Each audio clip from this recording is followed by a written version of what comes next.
o'clock, so I'm going to open our meeting and advise everyone that the video and audio of this meeting is being recorded and live streamed to the community via the City of Hobart YouTube channel.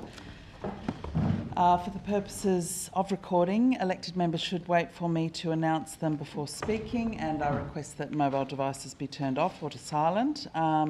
We have an apology or leave of absences that have been recorded for both Alderman Sexton and Councillor Coates, and I understand that Councillor Fox is on the way to the meeting. So to start with, I'll do an acknowledgement to country. So in recognition of the deep history and culture of this place, I'd like to acknowledge the traditional owners of the land upon which the City of Hobart was built. I acknowledge the determination and resilience of the Palawa people of Tasmania, who have survived invasion and dispossession and continue to maintain their identity, culture and rights. Minutes of our last meeting were on the 2nd of May. Moved by Deputy, seconded by Alderman Barakis. All those in favour say aye. Aye. Against say no. Carried unanimously. Item 2, transfer of agenda items. Yes, Lord Mayor. I wonder if the item to do with the universities, the public meeting about the university could be brought forward, seeing there are people in the audience, I believe. So after the planning items? I'm tempted to think that it should be before the planning items, Lord Mayor. Okay. I don't mind. And Alderman Thomas seconded. What time will Alderman Fox be here? Know. Yeah, I don't know. I'd rather go after the planning items. That's my preference, and I'll be voting against a motion to move it forward. Okay. Are there planning matters that people are here with the planning items at all? Is anyone here for planning items? Okay. All right. So I'll put the motion that the transfer of agenda items to the UTAS item. That would be basically as item number 9, or before the item number 9. All those in favour say aye. Aye. Yes, say no. So that's, sorry, just to clarify, that's after the planning items? No, that's before the planning items. That's the proposal. That's the motion. Yeah, okay. No, I don't support moving it forward. Yep. Can we do the vote again, please? We can do the vote. So, Lord Mayor, usually what we usually do is like we usually do the planning matters first, and then perhaps it could go after item 9. Lord Mayor, it's just a matter of process. I moved a motion that it goes before the planning, and you rightly put it. You rightly said item 9. So yeah. All right. Let's put that. So that's all those in favour say aye. Aye. Against say no. No. Show of hands. All those in favour. Alderman Zuko, Alderman Barakis, Alderman Thomas, Alderman Briscoe. Against. Councillor Harvey. Lord Mayor, an abstain is a vote of no. Oh, well then, Lord Mayor, can I just leave the room for the vote? You're not making a decision. Yeah. Okay, if it has to be by process, then I'd rather just leave the room for the vote. Sure. Damon? Okay, so all those in favour say aye. Aye. Against say no. No. Show of hands. All those in favour. Alderman Zuko, Alderman Barakis, Alderman Thomas. I'll take mine out. Alderman. Sorry. All those against. I'm sorry, Lord Mayor. I'm a little bit confused. I'm not sure. Another division, please. Could you just call another division? This is ridiculous. No, I think we've got it. Okay. All right. All those in favour of it being immediately after as item 9 say aye. Aye. Against say no. No. And show of hands. All those in favour. Alderman Zuko, Alderman Barakis, Alderman Briscoe and the Lord Mayor. And against. Councillor Harvey, Councillor Dutta, Alderman Thomas and the Deputy Lord Mayor. Okay, so that's a tie. What we'll do is we'll take it immediately after the planning items. if that's... Oh, well, that has to be another motion, doesn't it? Take it after the planning item. All those in favour say aye. Aye. Against say no. Carried unanimously. All right, let's get on with it. I don't think the planning items will be that long, so for anyone concerned about that. So item 3 is communications from the chair. I don't have any. Item 4 Excuse is... me, no- Lord Mayor. Is, Councillor Sherlock, thank you. Sorry. We'll just wait for Councillor Sherlock to come back.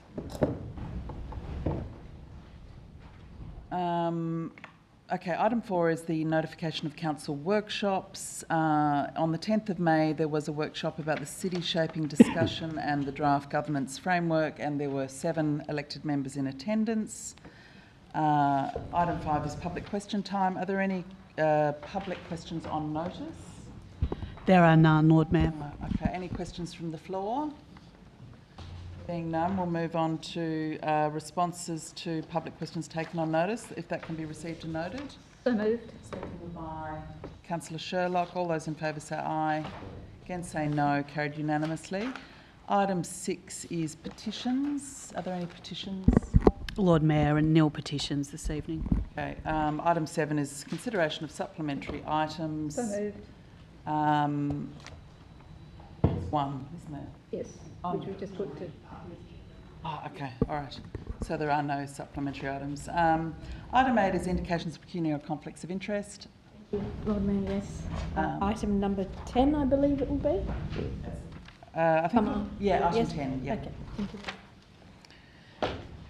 All right, so we'll move on now to, we are now acting as a planning authority, and that means that all of our decisions have planning reasons for our decisions. So I'll invite Deputy Lord Mayor to move 9.1, which is 17 McVilly Drive and various other McVilly Drives and adjacent Crown Land, Hobart. Thank you. So moved, Lord Mayor. Seconded by Councillor Sherlock.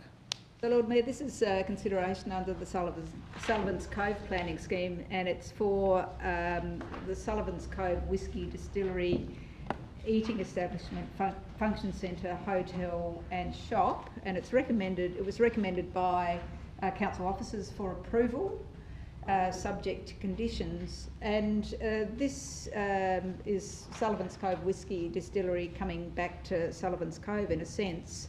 It takes in the old Hugh and Keys building, which is just north of the cenotaph, and just near the beginning of the intercity cycleway, and it includes some adjacent Crown land and council land to access the facility. So it and there has been general manager consent from council's perspective. Specifically, the proposal includes the demolition of a number of buildings, some relocated on the site, and some internal works with the former drill hall, and the construction of a new building, the production hall, on its western side, as well as other external works throughout the site to facilitate a new use for the production of whisky and associated tasting and visitor experience. So this motion before us tonight and this recommendation, this development application relies on performance criteria to satisfy the following standards and codes. It's the activity area, and it's suggested that it performs well in a range of activities in the Sullivan's Cove mixed use.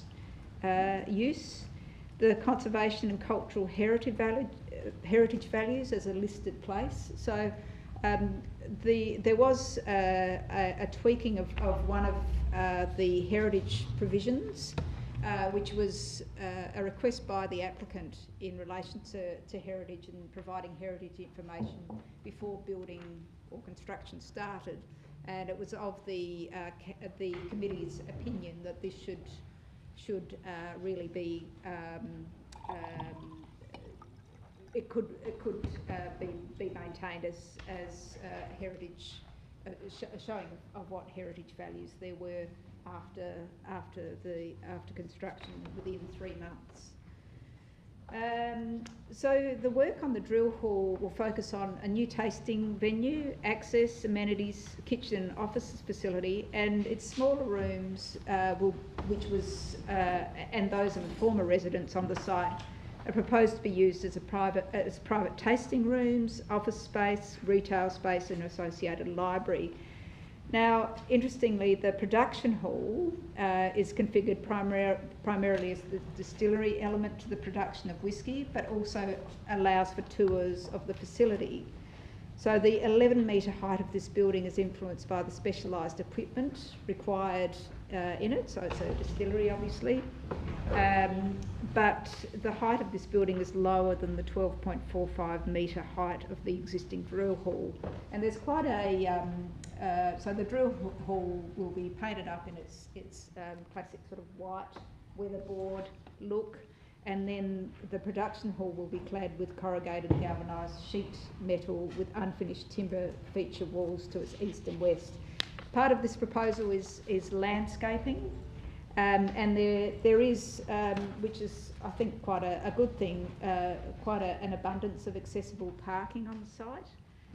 There's a really clear link to the pedestrian pathways. There's a pedestrian footbridge over the rail corridor, and also that really strong connection with the bike track as well, and there's bike parking as well. One of the other things that was considered in the alignment of this was that it complements the overall activity area of the domain, as I've said, but it also complements the already approved tram depot and display facility on the adjacent land. So that's an important tourism concept further down the track. So in an overall sense, the proposal was considered to complement and further the objectives of the activity area. Lord Mayor, there were no representations in relation to this, and I know that the proponent who provided a deputation at committee was very pleased with the prospect of the Sullivan's Cove Whisky Distillery being brought to this place. It looks to me like a really sympathetic design and could be of great benefit to the city.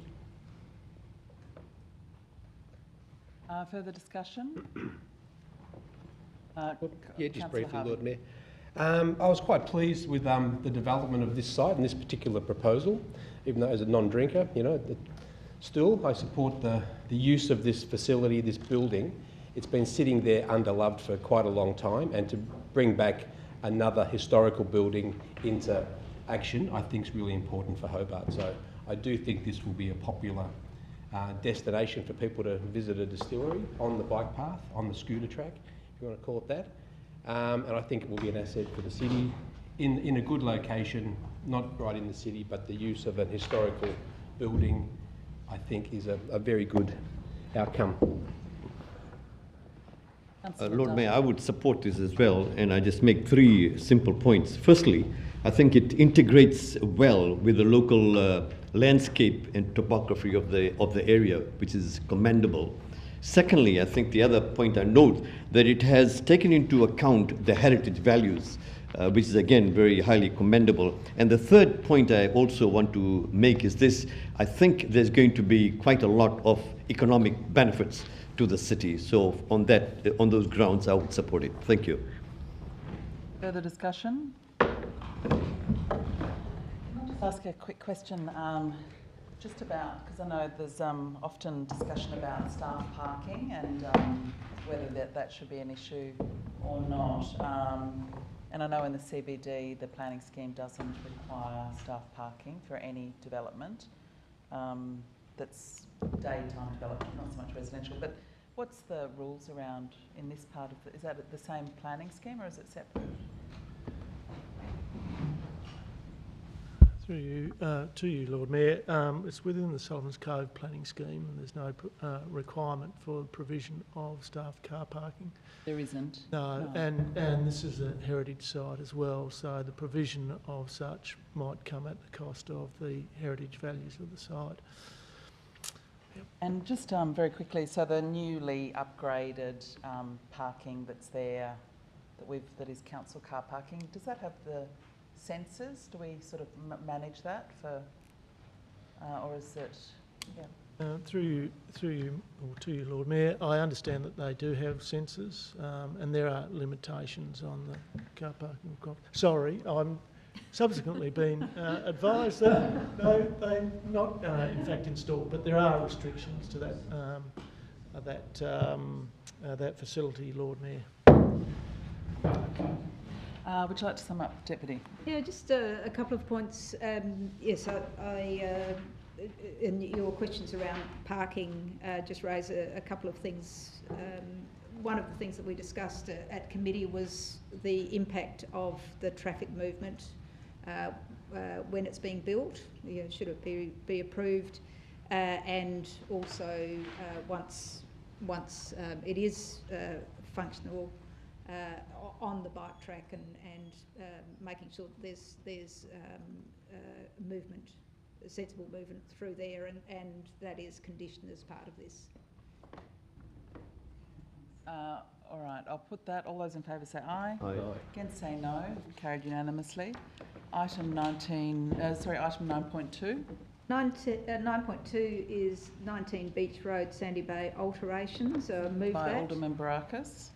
Lord Mayor, this is under the City of Hobart interim planning scheme that we're considering this, and the reason why an awning on a balcony has come to us is because it's a council building. It's the Seagrass restaurant, and they have put in an application for an awning on the northern aspect on the balcony. So it's quite straightforward, and it's recommended for approval subject to conditions. All those in... any discussion? All those in favour say aye. Against say no. Carried unanimously. Item 9.3. Go on, Alderman Barakis, move this. Yep.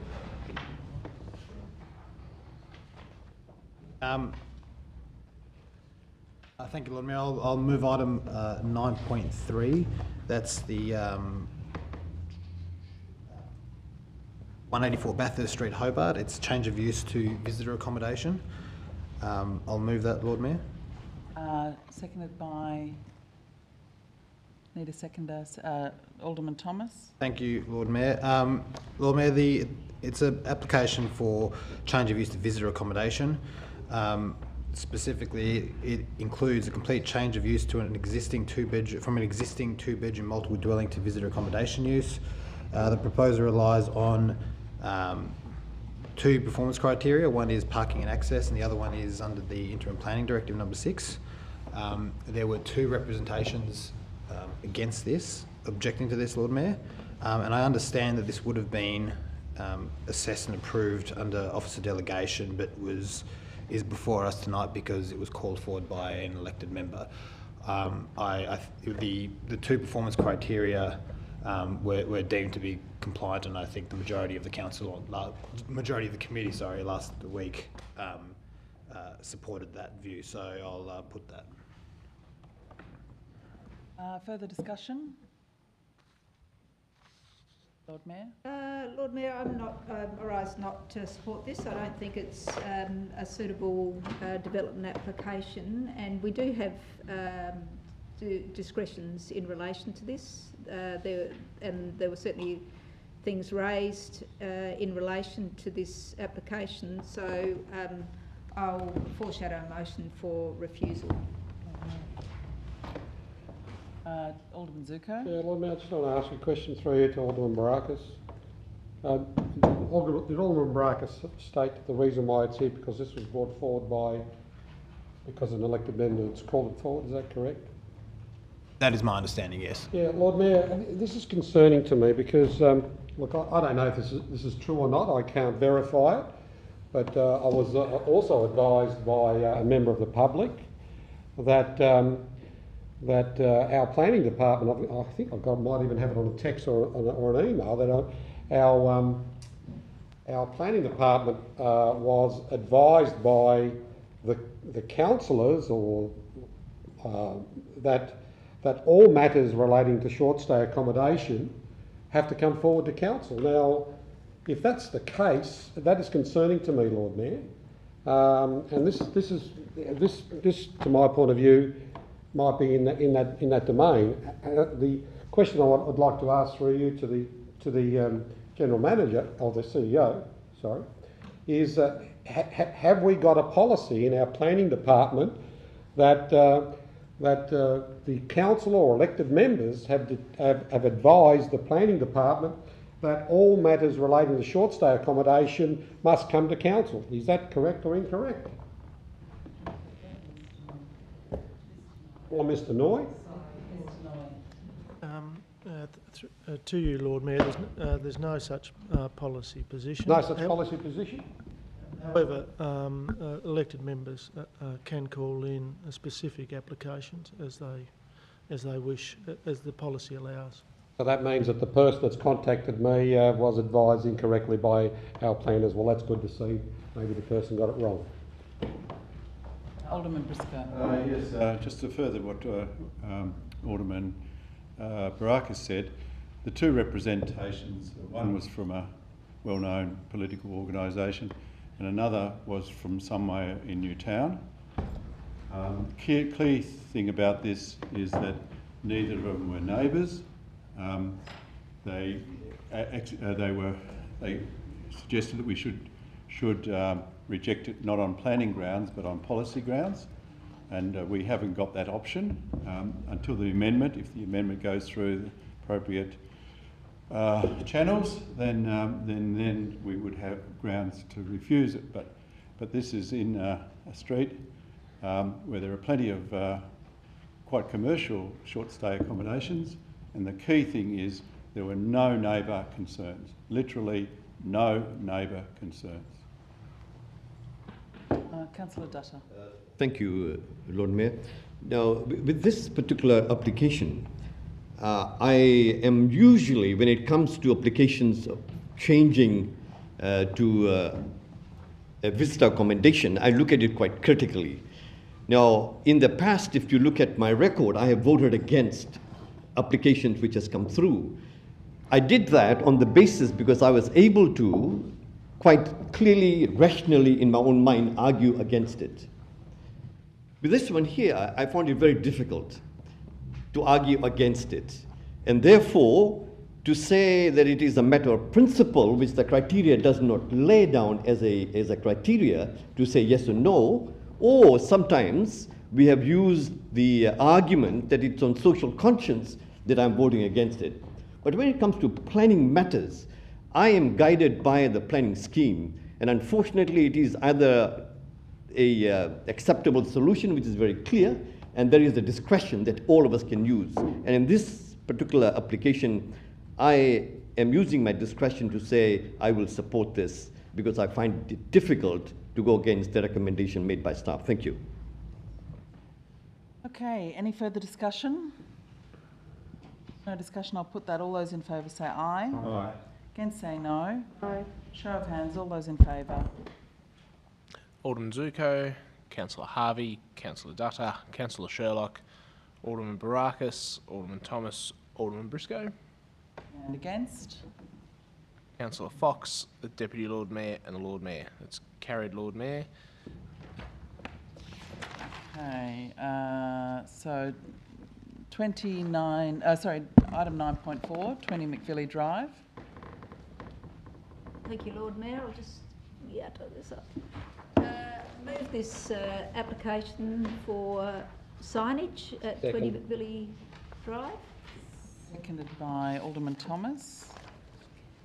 So, Lord Mayor, this is an application really through the City of Hobart in relation to artwork on the bike path, and it is an installation of paintings.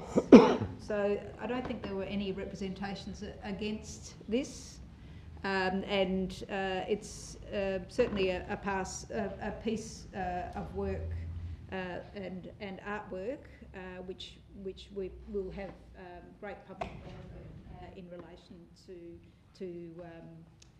improvements in the interpretation of the bike path as we go. Any discussion? No discussion. I'll put that. All those in favour say aye. Against say no. That's carried unanimously. Actually, item 10 is still a planning matter. Oh, actually, we'd made a decision that item 17 become item 10. So we will now move to item 10, the special report from the Chief Executive Officer. You'd like to... Yes, so I'll move the recommendation that we have before us, Lord Mayor. Second. Seconded by Councillor Harvey. Oh, sorry. Sorry. Councillor Sherlock needs to go. Alderman Zuko. Yes, Lord Mayor. Sorry, were you seconding? No, I was getting up to speak because the deputy sat down, but it's okay. No, sorry. I'll sit back down. There's no problem. Councillor Harvey. No problem. Sorry, Alderman Zuka, that was a little confusing. No, it's okay. There's no problem at all. Deputy Lord Mayor. Lord Mayor, this is a report before us from as a response to the public meeting and the relations that came out of the public meeting that was held last Wednesday. I think most of the elected members were there either in person or online where possible, when they went away or on leave. And so it's really, there were quite a number of things that were brought up at the meeting, and this is a chance to distill that information as requested by the public meeting. Councillor Dutta. Lord Mayor, I would want to move an amendment to that motion, to that recommendation made by staff. And I would add number 3 to that. And the recommendation amendment that I want to make is as follows: that the Council strongly urges University of Tasmania to respond to its letter of 23rd March 2022, and furthermore calls upon UTAS to address the concerns and issues discussed at the public meeting as a matter of urgency. And I have sent that across to the staff and can be handed out. Thank you. Okay, is that able to be put up at all? It's already written and I think it can be distributed. Thank you.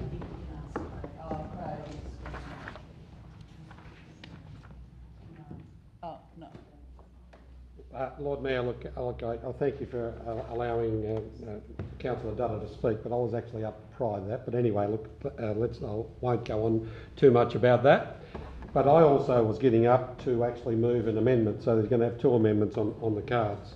And Craig can bring this up. Alderman Zuko, I'll deal with your amendment next, but we'll deal with the first one. Yeah, so I'd prefer if we could debate the substantive motion and the first well, amendment. I want to speak. I'll speak to the amendment and I'll speak to the motion and then move my amendment, Lord Mayor. Because I can only get up and speak once. No, you can speak again to a motion to move. No, I can only, Lord Mayor. Sorry, Alderman Zuko, I'm chairing this meeting, not yourself. I'm talking about meeting procedures. Yeah, and I know Lord Mayor, procedures. Lord Mayor, Lord Mayor. Please, Alderman Zuko. I can speak to the motion. And the no, amendment. but I can speak to that amendment. But once I sit down, I cannot get up and move another amendment, Lord Mayor. Oh, that's news. That's news. Okay. Lord Mayor, I've been in this chamber 30 years. Once you speak, unless someone else moves an amendment, I cannot get up and speak. You can speak to another motion. Motion. That's correct. But I'm the one that's up moving. Zuko, would you please speak to the motion or the amendment in front of us? It says, would you sit down? I'll just explain. No, it's like, Lord Mayor, it's like the last time that you got it wrong, right? And those minutes have never been, Alderman Zuko, please take your seat. I'll just I'll just read this here. So this is the local government meeting procedures regulations 2015. It says motion to amend motions. At a meeting, a councillor who did not move or second a motion may move a motion to amend the original motion. A councillor is not to move a motion to amend another motion while a previous motion to amend the other motion is before the meeting. Okay? So you can't move that at this stage, but I will allow you to move it in a few moments when we've dealt with this one. Okay? Lord Mayor, point of clarification. Can you please advise me when an elected member gets up to speak, can they get up and speak again and move a thing? You check the regulations on that because you can only speak once for 3 minutes. On a motion, yeah, but That's correct. You're Okay. proposing a new motion. I'll just explain Alderman to you the Zuko, could scenario. you please sit down? No, at I'd this like to stage? explain the scenario. Could A you point of clarification. I'm entitled to a point of I need clarification. a seconder to Alderman Dutter's motion first, otherwise we don't So have... it's an amendment, not a motion. Excuse Lord Mayor, me. I need a point of clarification. I'm entitled to a point of Alderman, clarification. yes, you can, but can Thank I... you. No, Mr. Alderman Zuko, sorry. Before we even can discuss Councillor Dutter's motion, amendment, I need a seconder for it. Is there anyone willing to amend Councillor Dutter's motion? Well, amendment. Amendment. Seconded, sorry. Seconded. Is there anyone? Lapses, Lord Mayor. Okay, so it's lapsed. Okay, can I get up and speak now, Lord Mayor? Now you can. But I'd like my first point of clarification, Lord Mayor. The process of speaking to a motion is that a person gets up and speaks to a motion. Now, if I move the amendment, that's fine. But if I get up and speak and cannot move an amendment, I'm not entitled to get up again. But I've got already 3 arguments in respect of meeting procedure, and this is the 4th now. Okay. It's okay. Lord Mayor.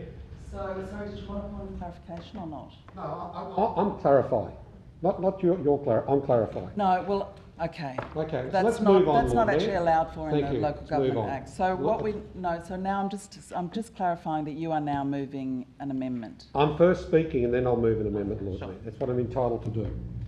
Lord Mayor, I was one of those people that was online. I had my computer and my laptop. I was watching 2 screens, even though it was the same thing. I just wanted to make sure that if one went down, I had the other one going, because I had one on Wi-Fi and one on my 4G.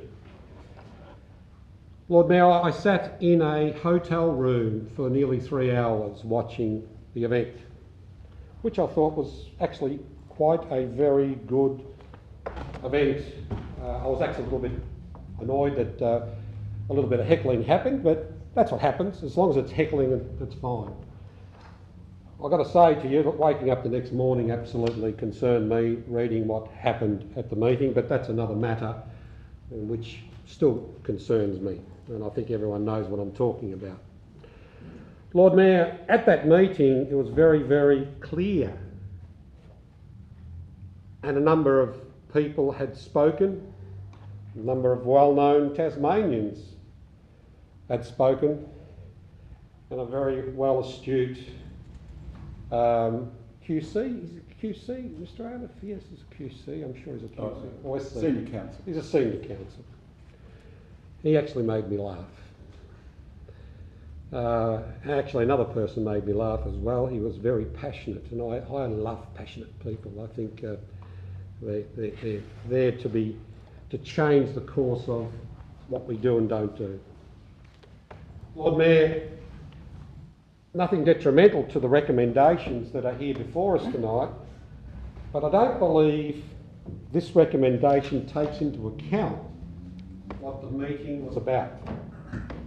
There was one motion, Lord Mayor, which required that documentation or items be provided within 3 days, which was amended to 14. Now, if there are things that have to come back to this council within 14 days as per that, we need to act and act quickly on this. We also need to ensure that if we go down the track of a public meeting, in which we did, and mind you, what I'm glad about is we're not having an elector poll on this, because everyone knows my viewpoints on elector polls, a waste of money. But public meetings I fully support, and I fully support that we as a council must ensure that what happens at these public meetings, we follow through, not in that 6 months' time, we follow through immediately, because that is why these people wanted this public meeting immediately. Now, in a finance meeting a little while ago, we had a person who put a petition up, and it took 230 odd days for that petition to be seen. We don't want to see that track. Craig, can you put it up, please? This is an amendment. It does not in any way or shape or form take away or detract too much away from the original recommendation. but it actually provides a very clear action, and I'll read it out aloud so everyone knows, that the motions and decisions made at the public meeting held on Wednesday the 11th of May and included an attachment A to this report be immediately acted upon with an urgent report prepared for council via an appropriate committee within a month. Now, just 1 second, I haven't finished yet. Second. That the report being prepared in response to the notice of motion adopted by council at the meeting on the 15th of March be dealt with separately. Lord Mayor, they are two separate items. One is from a meeting, another one was from a motion from Alderman Alderman Briscoe. I've seen too many times, and it happened with a number of motions I put forward over the years, in particular housing, that got swallowed up in other reports and nothing ever eventuates. Now, the CEO is no doubt working on number 2, but number 1 is, to my point of view, the most important thing of the meeting that happened the other night. And I ask and I urge all elected members to give consideration, take away your issue, take away whether you're for or against the move of UTAS. This is not about whether UTAS moves or not. This is about a public meeting where members of the public and some 300 odd people were online, and I was one of them. And I've got to say, my partner was sitting there also watching the meeting. So I'm urging elected members to support this so we get this report back within a month, so we can act on all those motions, so we can deal with them, so then we can get on with what else we have to get on with. And I so move. I second, Lord Mayor. Seconded by Alderman Briscoe. Yes, I do. The original motion where it indicates that this, the serious concerns that were raised at the public meeting. Just as a matter of course, that the public have said to me that it's very hard for people to hear in the audience, and people should increase their volume. There are microphones here that help them, but I think even that doesn't work. So I am going to increase my volume. I know I might get complaints about my loud voice, but I believe the public should be, in the audience, should be able to hear it. So I'm increasing my volume. So my motion of the 15th of March was all about effect of the CBD businesses, effect on traffic flow, the short-term and long-term ramifications of the budget of the city, the capital expenditure on infrastructure, and so on. It's not to do with the motions that are before us tonight, that came from the excellent, outstanding public meeting where we hear from a lot of elders of our community, very learned, with a lot of experience in life, lived experience. We also heard from business owners, academics, former deans, a number of professors, two current students, real serious concerns, and essentially all revolves around the perception and reality of our close association with a major developer that is intending to do huge developments in the city. And I believe that we should immediately stop the governance committee that we set up in the beginning of 2019. I think because if it was Fragrance or any other developer, that we meet regularly with a major developer regularly and concerning of their developments, that we would be considered to be in breach of all sorts of things.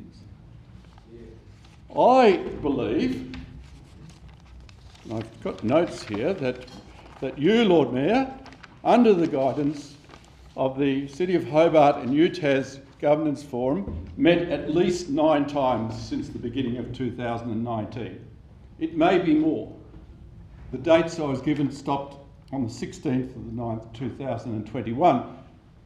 There was another meeting planned for the 2nd of December that year, and have they met again this year? I do not know. It took me... Point of order. Alderman, I am going to... It's a point of order. Point of order. Point of order, thank you. Just a matter of clarification, Lord Mayor. I want a clarification with regards to the number of meetings stated here 9 times. Was it just the Lord Mayor or the other representatives who were appointed, the Deputy and Alderman Zuko? Just a clarification I need. I can clarify, I only went to 3 meetings. I decided after 3 not to go again because I wasn't getting any satisfaction out of them, so I pulled out, and the CEO and the former general managers were very aware of that. Can I continue, Lord Mayor? Thank you. I actually mentioned the City of Hobart UTAS Governance Forum, which the Lord Mayor attended and chaired. There are other members of that committee. I have attempted for 2 months to get the minutes.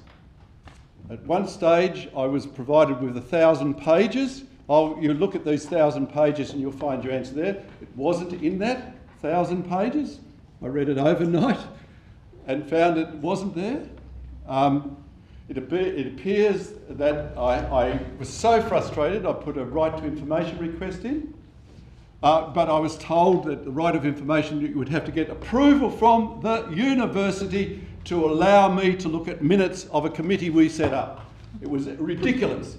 Now, the administration went out to appear external legal advice and found that I had a right under section 28 to get those minutes. I got it, but I had to sign a confidentiality agreement. So they are secret minutes. I cannot tell you what's in them. I've read them. Why are they secret? I asked you last week, Lord Mayor, a question. When would you make sure they were made public? You mumbled something about, oh, we'll have to get permission from the university. Point of order. Point of order, Councillor Dutta. Lord Mayor, we are looking at 2 motions out there, and I don't see the relevance of what's being said in the context of those 2 amendments that have been put forward. Can I explain it? I'm talking to the main motion. I'm not speaking to the amendment yet. Look, I think it's my point of order to make. So, Councillor Dutta, if you could explain how your point of order relates to section 23 of the Local Government Act. It's not relevant because I'm not able to see how that relates to the motion in front of us. So,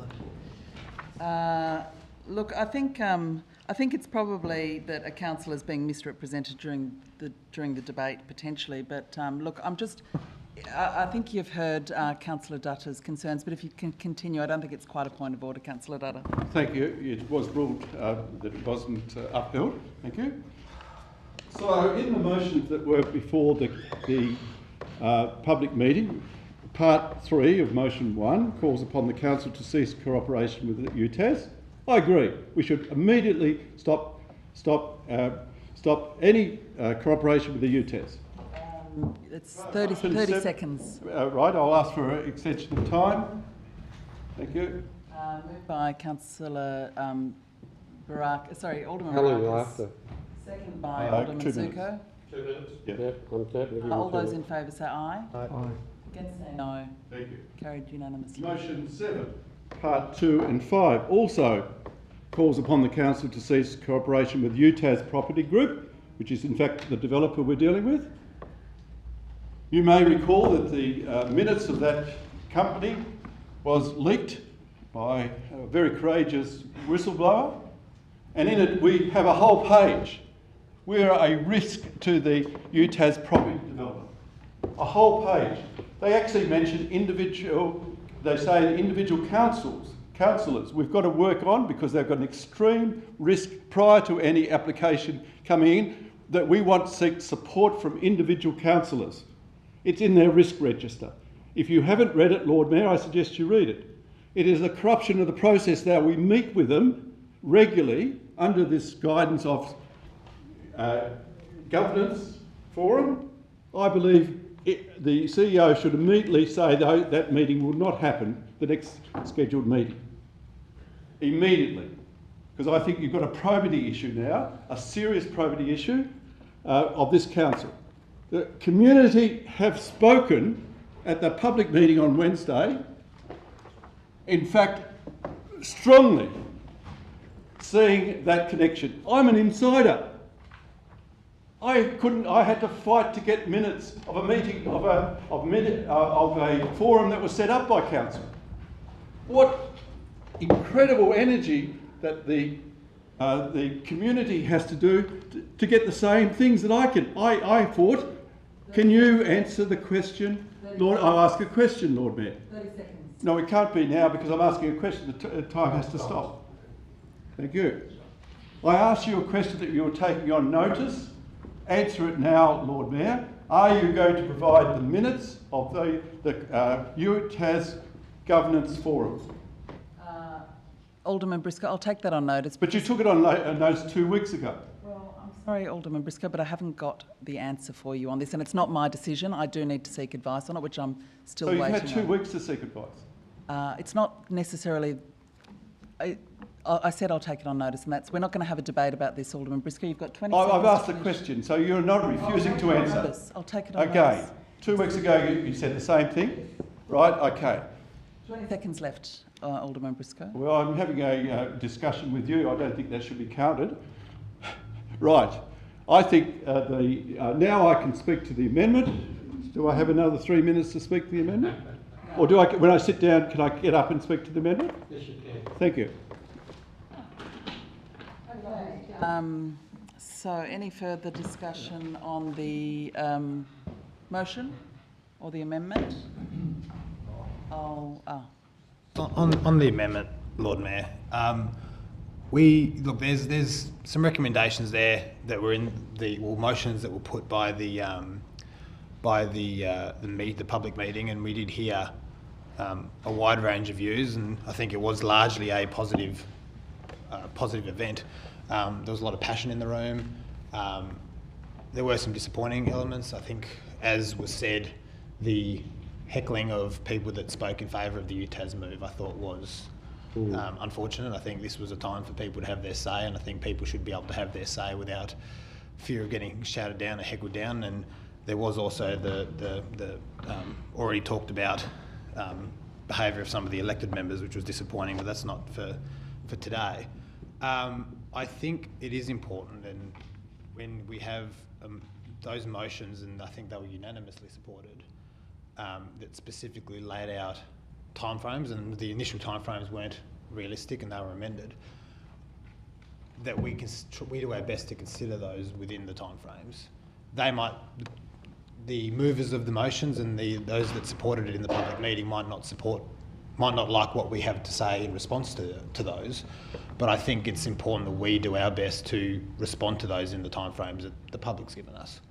So I would support Alderman Zuko's amendment to that. I think this is an important issue, regardless of whether you have one view or another on the issue of UTAS. I think there was a lot of things said that night that I agreed with, and there were some things that were said that night that I didn't agree with. But it was democracy in action. It was an opportunity for everybody in the community to have their say on this matter, and it's clearly an important matter to the community. So I do think it is important that we respect that, whether or not we might individually agree or disagree that with the points that are being made. But we do need to listen, and we do need to give the respect of an answer within the timeframes that, to the best of our ability, are realistic. I'm not going to give my particular opinions on the project itself or the move itself. I think we need to be careful as well that in many of these cases we're acting as a planning authority. But we do need to listen, and we do need to hear what has been said, and we do need to respond thoughtfully, but do our best to respond within the timeframes that we've been given by the community, because that's their expectations. Alderman Thomas. Thanks, Lord Mayor. Earlier today I sought the information from the Director through the Chief Executive Officer about the situation that the Council finds itself in tonight in terms of its legal obligations to respond to, comment on or be engaged with the public meeting that I also attended the other night. The legal obligation, the only legal obligation, just want to put this into context, is that the minutes of the next ordinary council meeting include the minutes of the public meeting and record a summary of any submission received, under this section and any decision made at a public meeting held under this section. Now, I think there's reasonable quality of why that decision was made, presumably under the Act, and that's because we've only had a few days since that time. And tonight we had one amendment that didn't get supported. We have another amendment which is in place in terms, and we will vote on that, and we'll need to know from the management that they can reasonably respond to that amendment before we vote on it. But the other thing I just think I want to make sure we have in context here, because whether you're for or whether you're against whatever the university is proposing, when we talk, and it's simply what I picked up from Alderman Briscoe, who obviously is passionately involved in this application, as all should be. But the reality is, when we talk about desisting any support, I think we've got to make sure that when we do come back and consider this within this time frame, the Director is able to give this council advice, Mr Noy is able to give this council clear advice, because you are looking at a major development. Whether or not it ever happens or not is in the ether. But you have got to tell us, Mr Noy, through you, Lord Mayor, what you consider you need to do in relation to the developer. Yes, there's a planning committee, I forget, Alderman Briscoe will probably help me, the actual transformation committee that the university has. There are a range of matters that you're looking at in terms of any application for change of zoning provision. And if we go in a month's time and say we will not touch, talk to or be engaged in the university, surely that will cause you some concern unless we get from you the requirements that you would need to justify and discharge your duties. Otherwise we are acting erroneously, in my opinion. It's not saying we can't make some other decisions, but it's really important we at least have the information that you need and that not be hindered from coming forward to this council. And that will require you, presumably, to have discussions. It may require the Lord Mayor to have discussions. It will certainly involve the Chief Executive. But just in the context, it's not for decision tonight.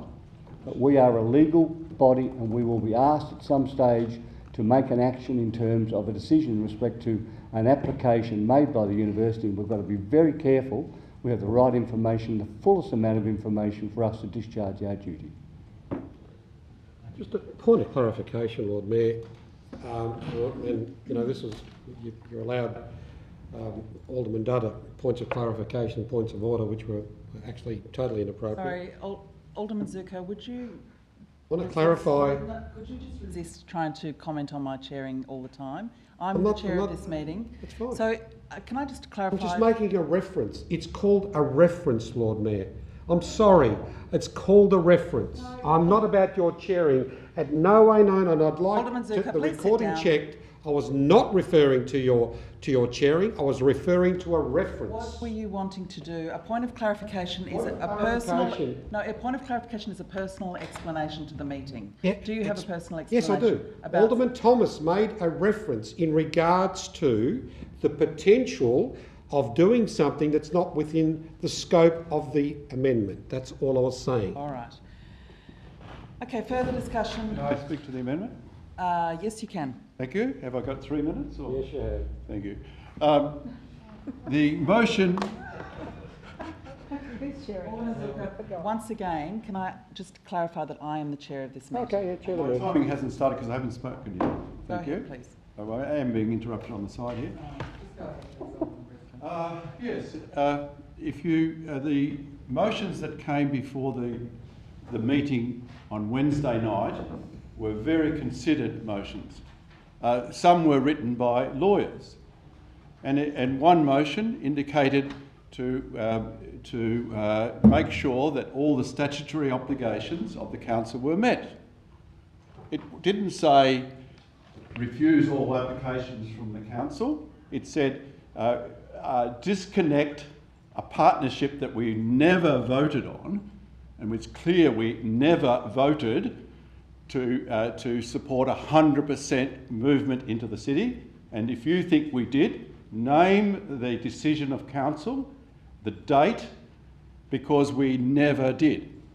The motion, I think it's a very sensible amendment from a very learned and experienced alderman of this council who knows meeting procedures backwards. It's saying, let's put a little bit of urgency into the motions that were moved unanimously at a public meeting with around about 1,000 people. And since then, I believe the YouTube channel has been watched many times, hundreds of times more.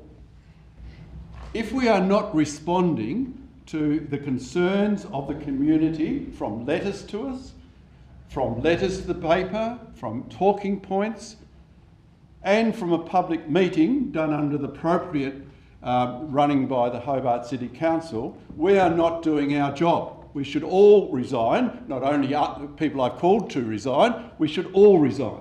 We are the representatives of the community. We have to do things promptly. We do not have the bureaucratic ability to say, oh, we'll eventually come to you, if you're right, in good time. I think Alderman Zuko's amendment is very wise. It's saying to go to the appropriate committee within a month. It doesn't say in 7 days or 14 days, it says the appropriate committee within a month. If the appropriate committee, it might be 2 weeks after that before it gets to council. So it could be 6 weeks, it may even be 2 months, but at least we've got time, So I support the amendment. It doesn't make a judgment on those motions that we've been called to support from the community. It enables us to put a timeline, as the community representatives on council, a timeline for that report. Thank you. Further discussion? A question Deputy. through you to the CEO. CEO, I suppose it begs the question with this motion. Do you know how long, do you have any idea of how long it might take realistically to respond to some of these questions? So through you, Lord Mayor, our intent from an officer perspective was to actually present the report to Council at its meeting on the 30th of May. So we're happy to work within those timeframes proposed, Right. Lord Mayor. And just another question, if I may, through you, Lord Mayor, to the CEO. Just at my first pass, although these some of these motions might have been crafted by lawyers, if they're ultra-virus or if they're not relevant to council, what sort of information are we likely to get? I mean, I presume that there is only you're within the bounds that you could reply in relation to council matters. Lord Mayor, through you to Deputy, that's correct. So I would provide subsequent advice to the Chamber on those matters, Lord Mayor. Thank you. Councillor Dutta. Thank you, Lord Mayor. I also have another question, and the question is this. What was the rationale behind the staff making those two recommendations to us? CEO, this is the recommendations on the books, is it? Thank you, Lord Mayor. So through you to Councillor Dutta, essentially this was just our best advice based on what we understand as best practice in regards to the consideration of the outcomes of a public meeting, and has generally followed the same as previous practice, Lord Mayor. So that's hence the recommendations to you. And also noting, Lord Mayor, that we have been working since Alderman Briscoe's notice of motion and subsequent council resolution to bring a comprehensive report on UTAS, its history and so on, with next steps into the chamber as a result of that notice of motion. Thank you. Just a follow-up question then. So this amendment that we have, will it just focus on the motions and the decisions of the public meeting, or will it also incorporate the other motion that we have? It'll be two separate. Thank you. Question, Lord Mayor, to the CEO. Do you have any issue with the part one of the amendment? Part one of Alderman Zuko's motion as the Chief Executive Officer? Point of order, Lord Mayor. Sorry. Point of order. I think it's inappropriate to put the Thank CEO. you. I was about to say To this. put the CEO All right, in that okay, position. I just... Because the CEO, sorry, Lord Mayor, Lord Mayor, and I'll say the reason, the CEO has got to put the report together, and I think asking that question of the CEO is inappropriate. I'm sorry to say. Yeah, it's not a point of order, but it is something the CEO has the right to That's not right. accept a question. Yeah. Okay. So just to clarify, if I can, so it sounds as though the report outlined in item 2 is actually coming to us first anyway. So item 1 would be informed by the report of item 2. We would then get a further report about it within a month on the motions. Is that how you understand it, CEO? So, Lord Mayor, just to confirm, that is my understanding. So 2 separate reports. One, which was the comprehensive report in response to Alderman Briscoe's notice of motion and subsequent council resolution. Officers have been working to the target date of the 30th of May. Thank you. All right. So does anyone else want to speak to this motion or amendment? Would you like to sum up, Deputy Lord Mayor? I'll just speak to the amendment. Look, I think, you know, like, I know that there is concern in relation to having something timely, and it was really good to hear from Alderman Barakis and Alderman Thomas, who spoke softly and weren't yelling in relation to it, because I don't really like sitting next to somebody who is yelling across me, and so I'll just make that point. No matter how passionate you are, you can be respectful of other people in the room. Clarification, Lord Mayor, it is a clarification because I'm being misrepresented. Not from where I sit. I purposely said I'll be raising my voice so the public at the back can hear me. Well, have they heard me better? They're all nodding. Thank you. Alex is talking about. Please sit down. Clarification. Thank you, Lord Mayor. Alderman Briscoe, please continue, Deputy Lord Mayor. So, and look, I think this is a sensible amendment from Alderman Zuko. You know, we've heard, obviously, this is reflected in what the CEO's suggesting that we would be getting back to us anyway. So, and in some ways, it's a public acknowledgement that there is real concern in the community, so, and something that will be considered when it does come back to us in the time that the CEO has suggested anyway.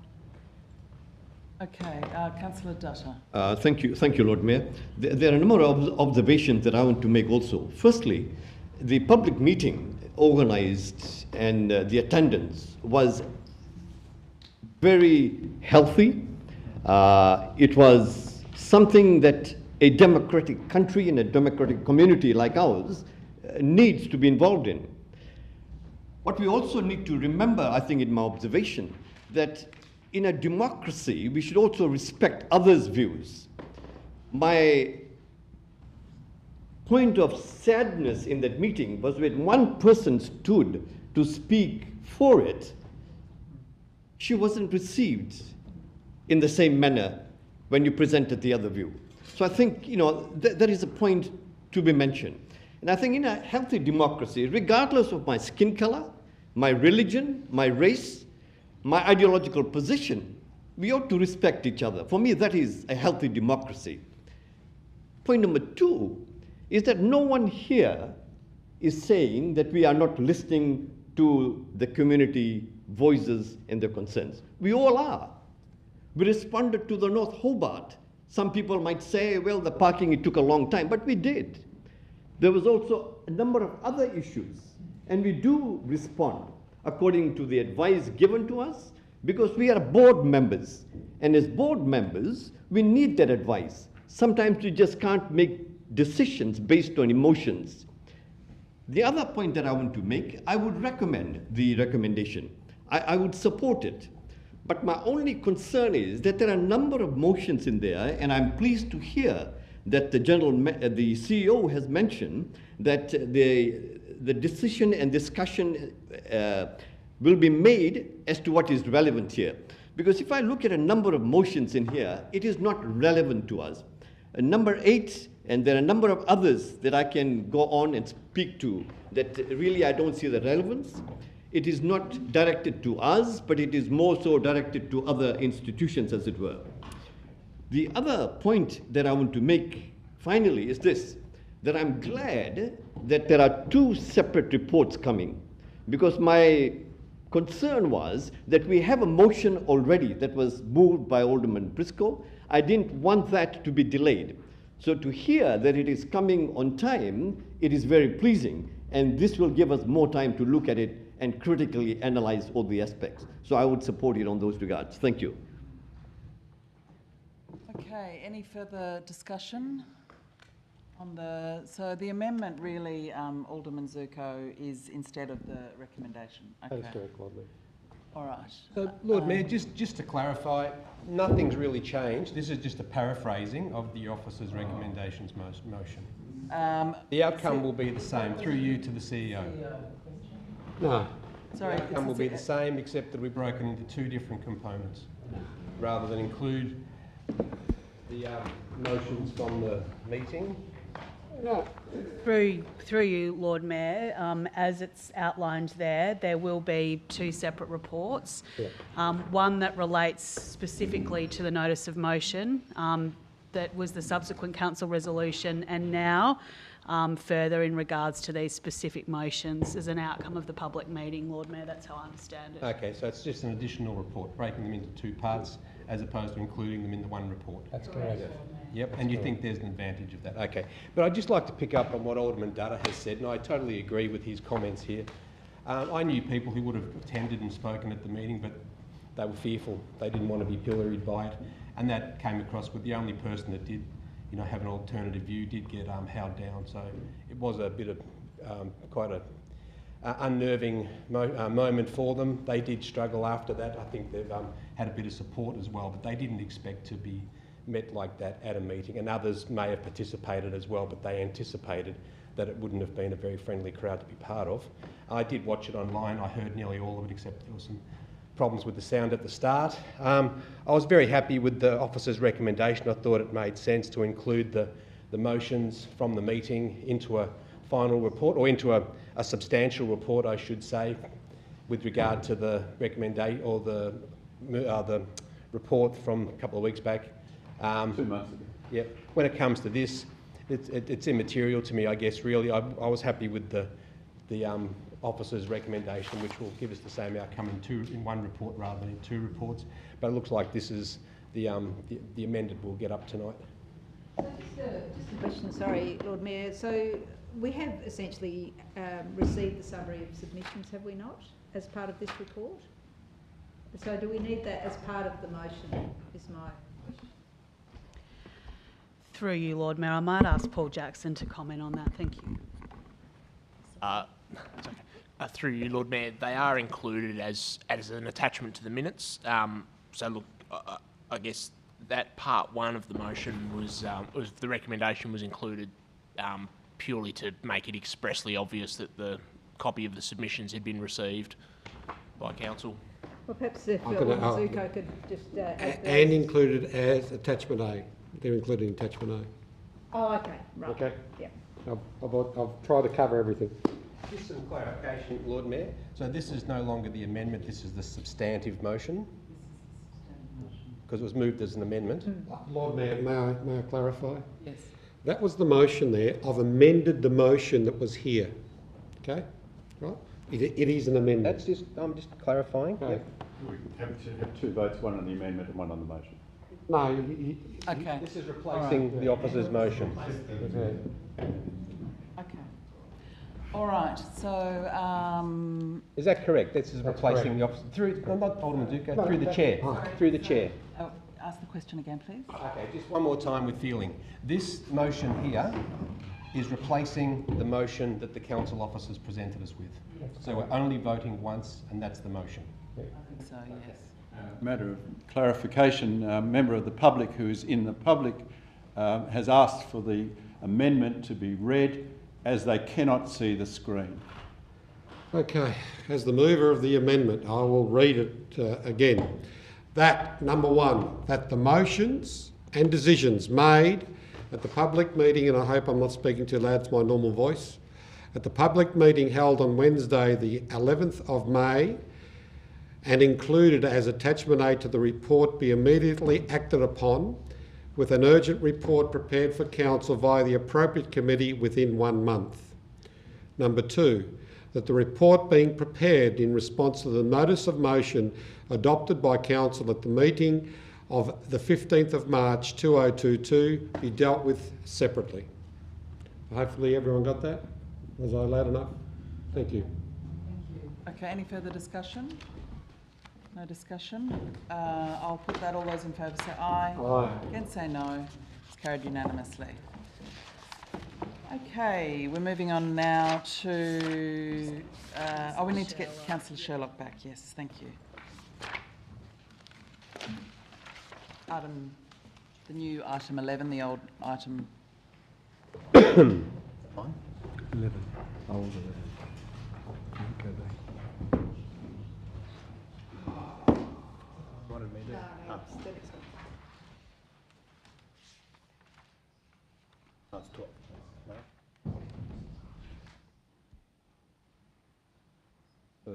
I'll move the regional strategy adapting to a changing coastline in Tasmania be endorsed. Seconded by Councillor Fox.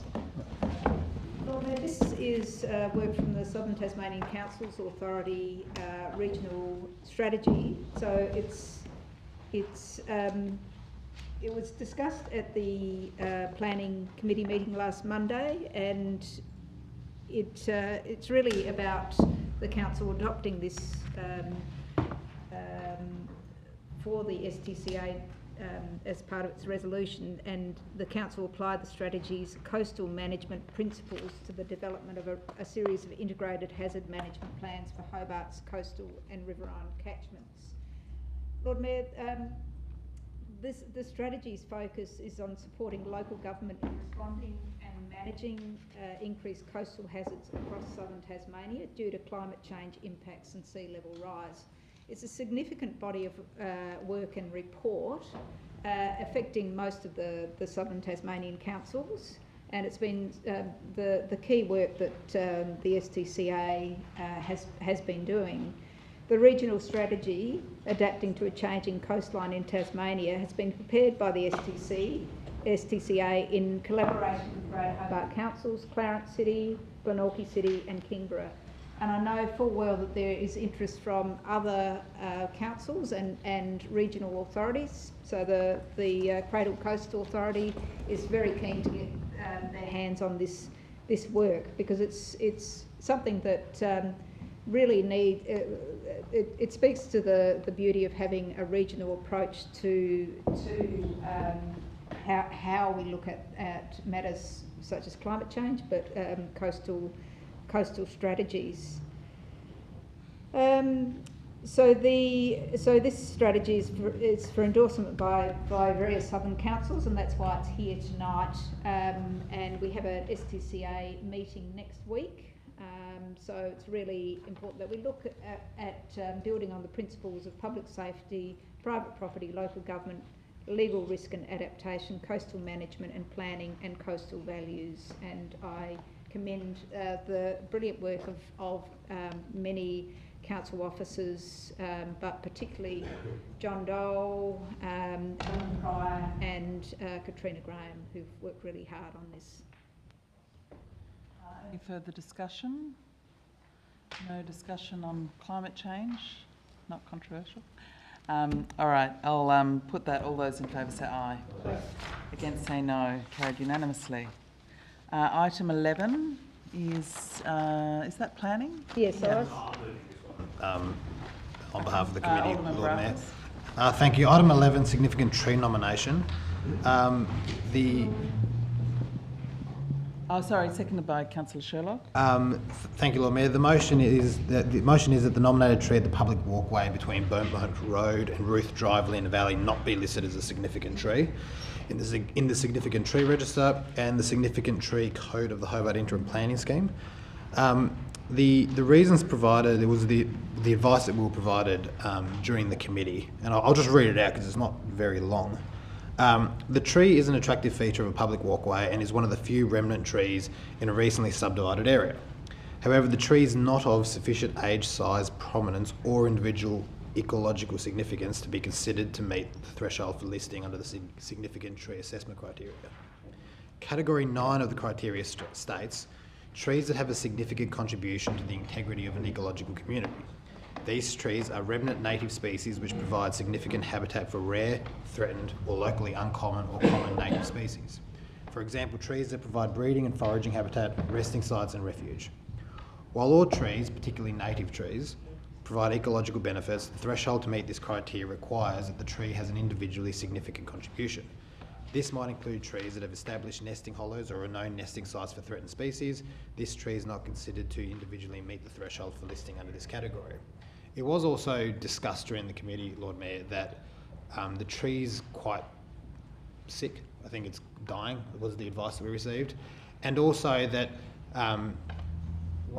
should the tree be removed, as is intended, there is a application, or there's an intent to develop the site for housing. The tree is currently on public land, but it's overhanging onto a residential block, and that area will be landscaped with appropriate trees. I think the number of trees will exceed what's currently there. So, in the long run, this will be a win-win. It will see, it'll make way and facilitate housing, which we all want, and it'll also result in more trees and more landscaping being put in the area, which hopefully would be satisfactory to the community that want to see greenery and some retention of bush and wildlife there. So I'd commend this. I think the committee's done the right thing here and made the right choice, and I think the officers have a right. So I commend this one, Lord Mayor. Lord Mayor, thank you, and I thank Alderman Barakis for moving that. I stand to make a couple of amendments. This is quite an unusual situation for this to be considered by us as an individual application for a significant tree. And whilst what Alderman Barakis has mentioned, this is not an example of what is deemed a significant tree.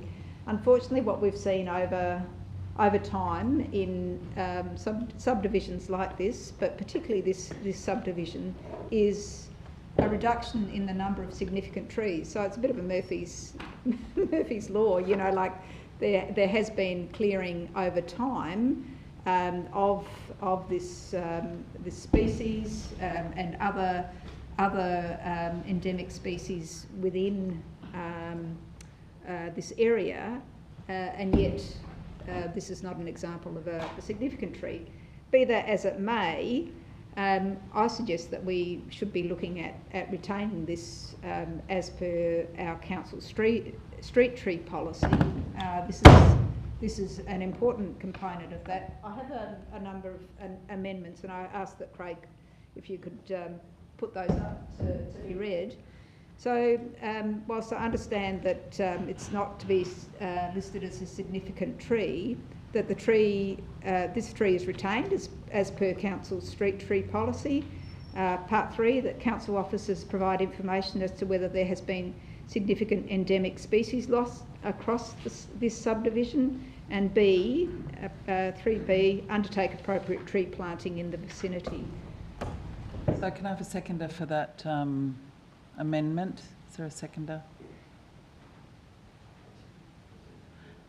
Councillor Dutta. And Lord Mayor, the fact that we were considering this as a significant tree, whether it is or not, is neither here nor there. I mean, it's a bit of a quirk in what has come to us. But I think really clear to me is that there has been a lot of clearing in this area as subdivision, and we need to make sure that we do retain the trees, and we're looking after them as best we can, rather than seeing them be weakened or reduced or even cut down. So I feel that this is an important thing to consider, and ask that the council support this. Alderman Briscoe. Look, I suppose number 2 is the significant thing that I don't agree with.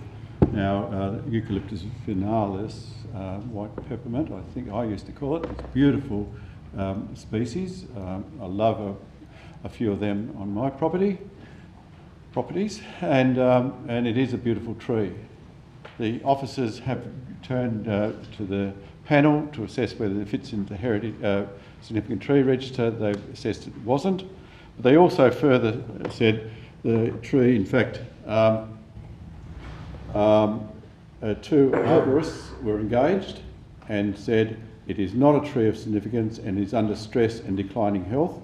Signs of distress including the increasing amount of sap seeping out of the tree, the bare branches in the canopy and the limited amount of foliage, and the changes in the tree bark and cracks in the tree trunk. Now, I'd love to see this tree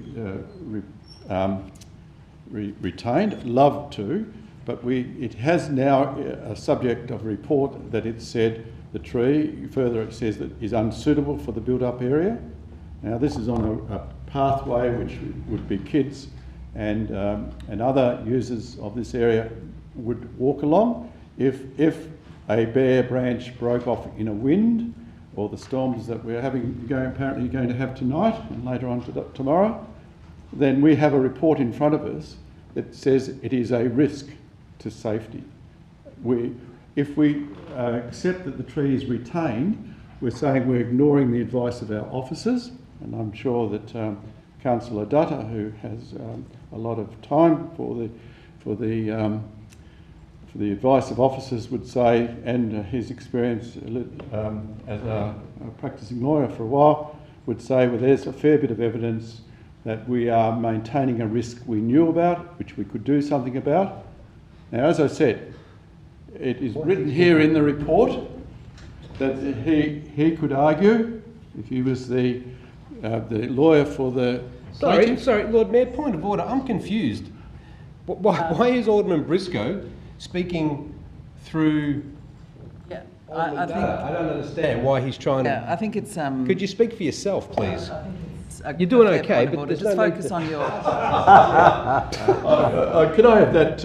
I'll get that out of the tape later on. And going all right. Just all right. represent yourself. I thought I wasn't. You almost had me. Yeah. Please. Thank you. Focused on your own. My voice was coming out of my voice. The voice wasn't coming out of it. Mike. Yeah. I was channeling Mike. I was trying to get him to change his Councillor mind. Harvey. The signs of distress, I'll repeat: increased amount of sap, bare branches in the canopy, limited amount of foliage, the changes in the tree bark and cracks and also the tree is unsuitable. It needs to be removed. 5.9.6 on the report. The tree needs to be removed. In replacement, the walkway can be going to be planted with more suitable trees and shrubs for residential urban areas to make it safer for pedestrians and homes.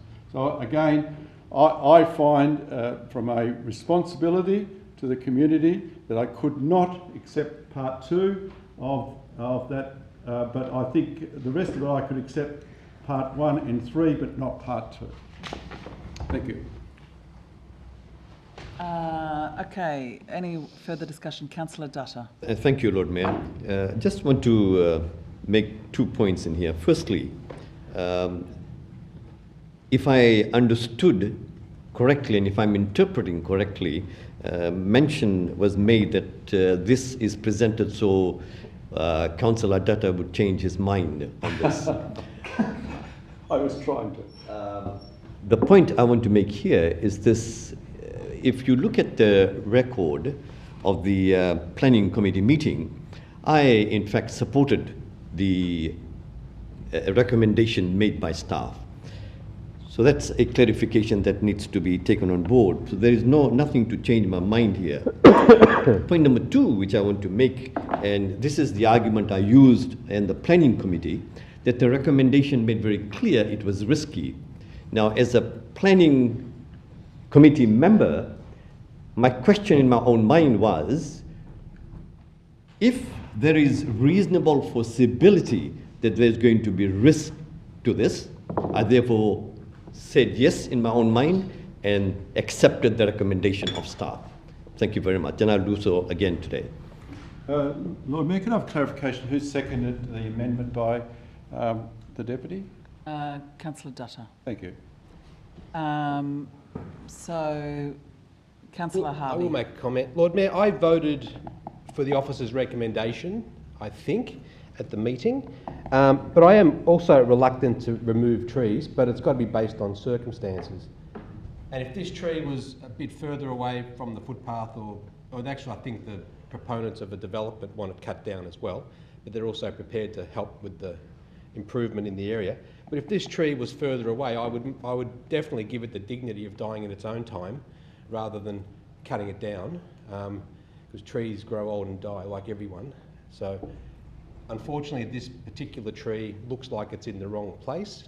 It's on its own, so it's got all sorts of, wind shear factors, and it looks like there's a council path that's concreted over part of the roots. So this tree didn't have a big chance at the start. So tonight I won't support the Deputy's amended motion. I will support the officer's recommendation to remove the tree reluctantly, but I'm hoping there is a better landscaping outcome that occurs along this path.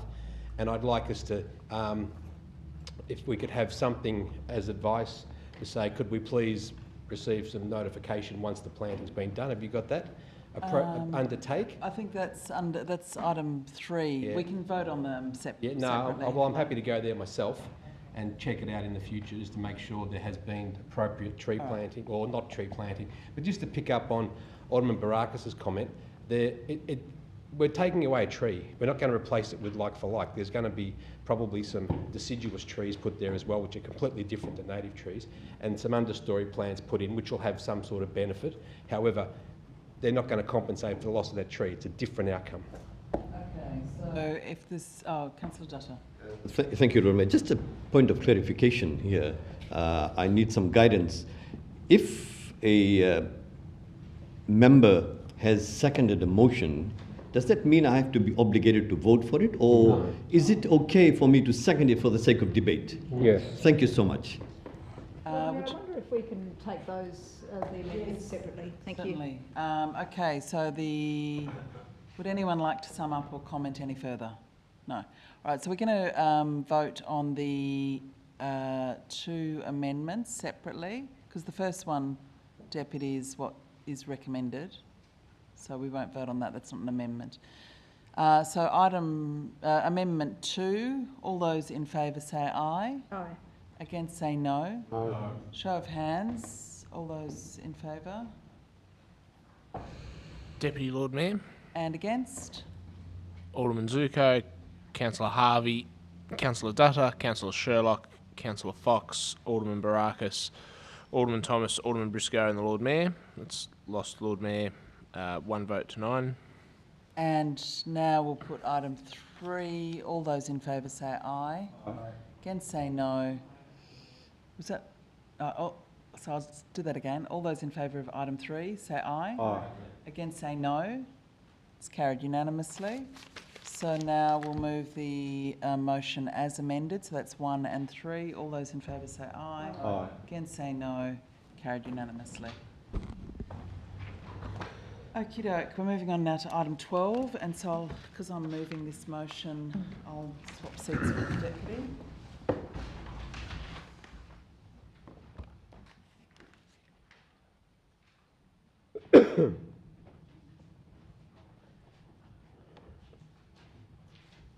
Okay, so this is a motion that I'm bringing to Council for your consideration. Really, it's about transport options. Have a seconder, please. Alderman Barakas. There is so much more that Hobart can do to improve transport options for our community.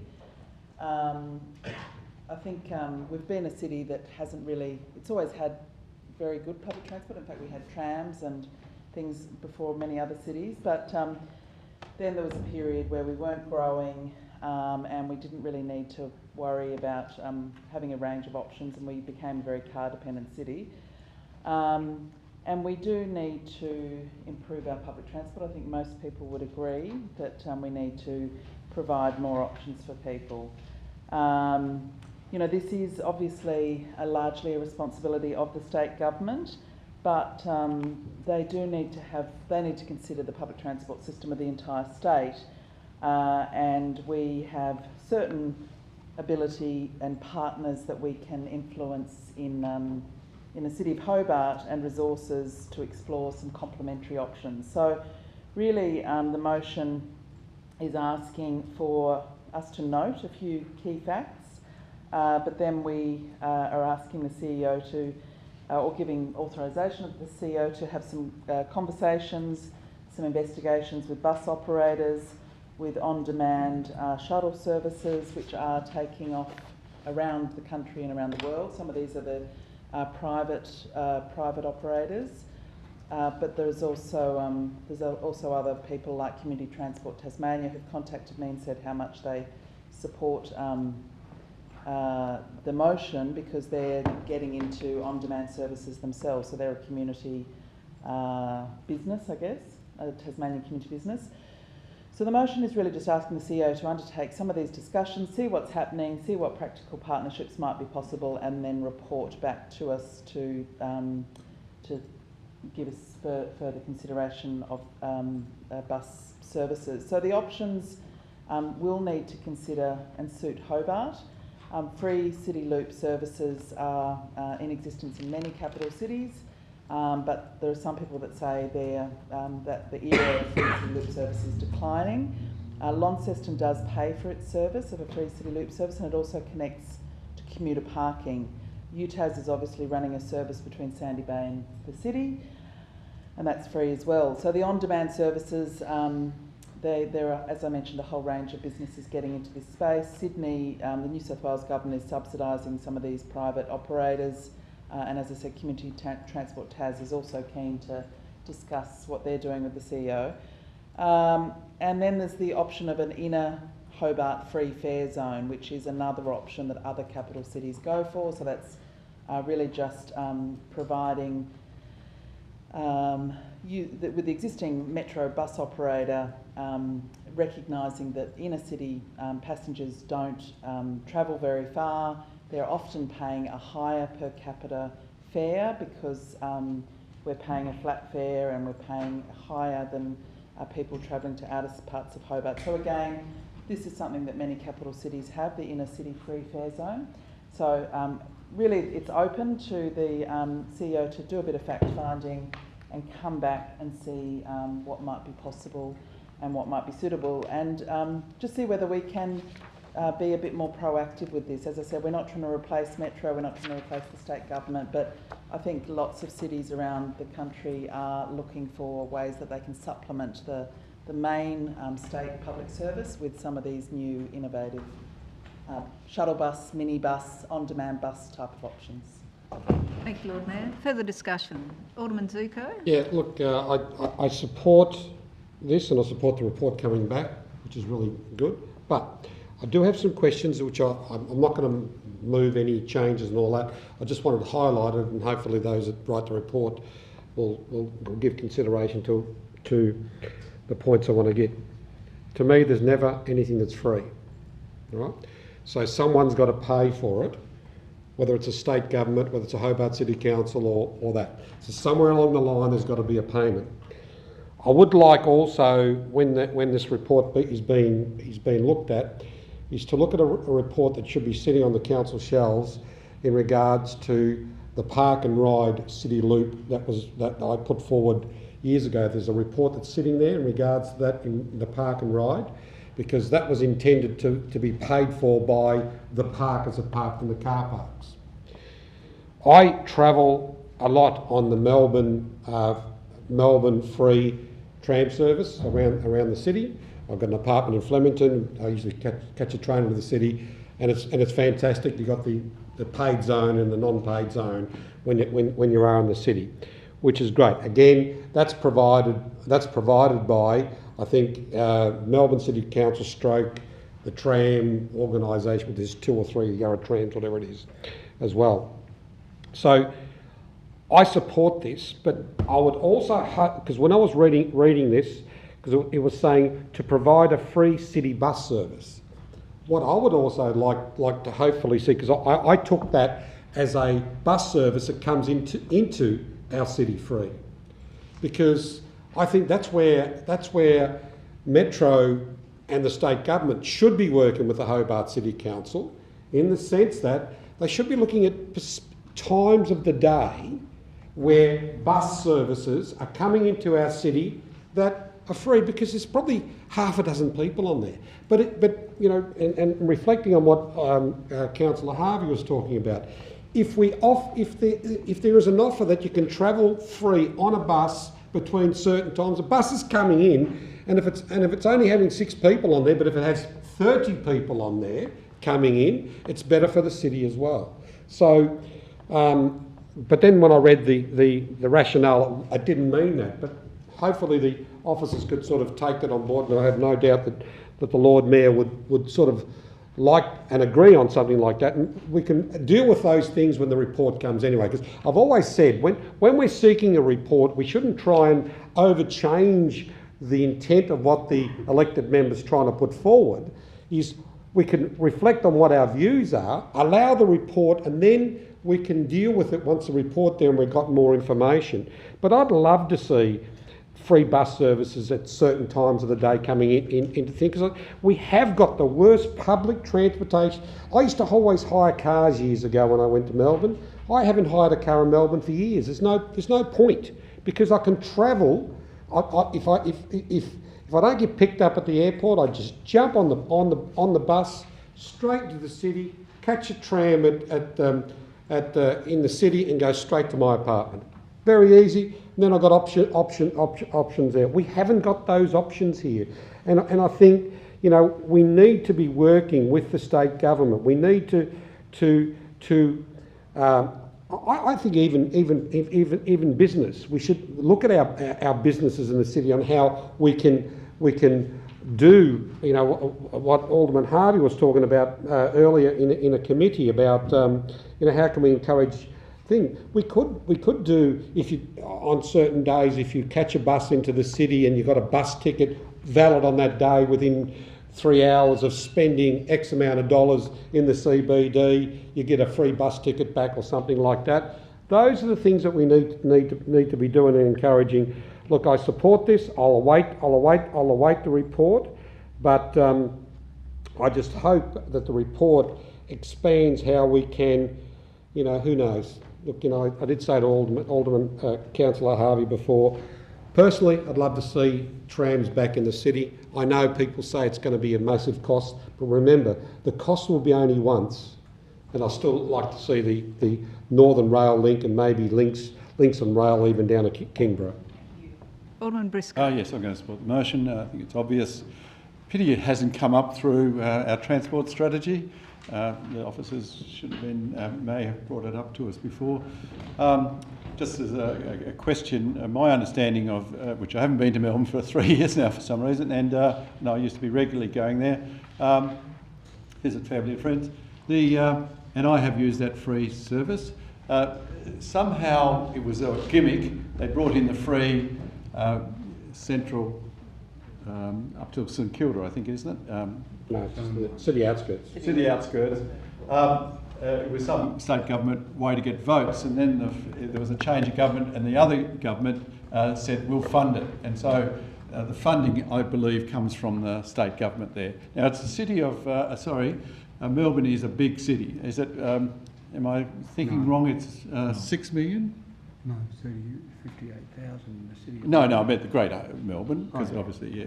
So, and there's heaps and heaps. Presumably, visitors were returning now. So, I do like the concept.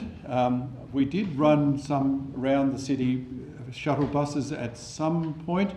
Since I've been on council, I don't know what happened to them. Did we still run the shuttle bus down to Salamanca Market? I think that was suspended, wasn't it, through COVID? Oh, so it hasn't been re-established yet. No. So could we just have a definitive through you, Chair? Is it going to be reinstated? Through you, Lord Mayor, I'd need to take that on notice and come back. Thank you. Appreciate that, because I think that was a good service too. If you parked in our central car parks, got on a shuttle bus, you knew that you had a park in the city, which you wouldn't get a fine from, and you got down to Salamanca and you could return from there as well. So, no, I support the motion. I can't see anything wrong with that report. Further discussion. Councillor Harvey. Going well, Lord Mayor. Going well so far. I also support the motion, but I also like to point out the free bus trial we had for how many weeks was that? 4 or 5 weeks? Yeah.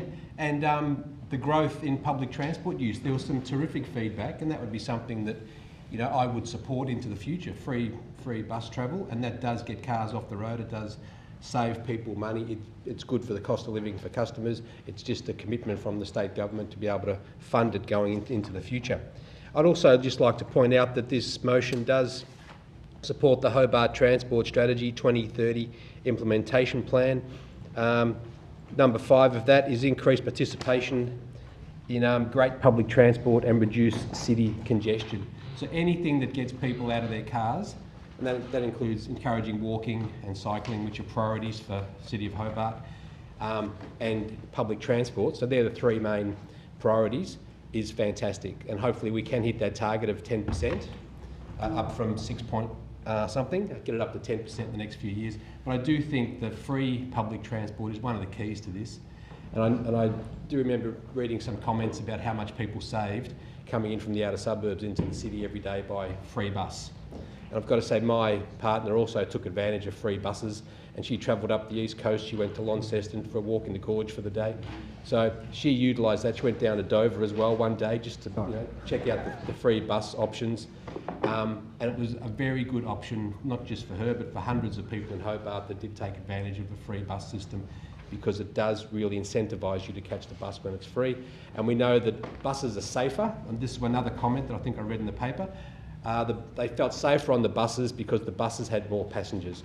So clearly, if buses have more passengers, people on the bus feel safer. So doing what we can to get people riding buses is important. Councillor Dutta. Thank you. I just want to make 3 points. Firstly, I want to commend the Lord Mayor for bringing this motion, and I think it is very timely. Point number 2, I think the rationale used in here is very sound, and the Lord Mayor has provided some very good examples.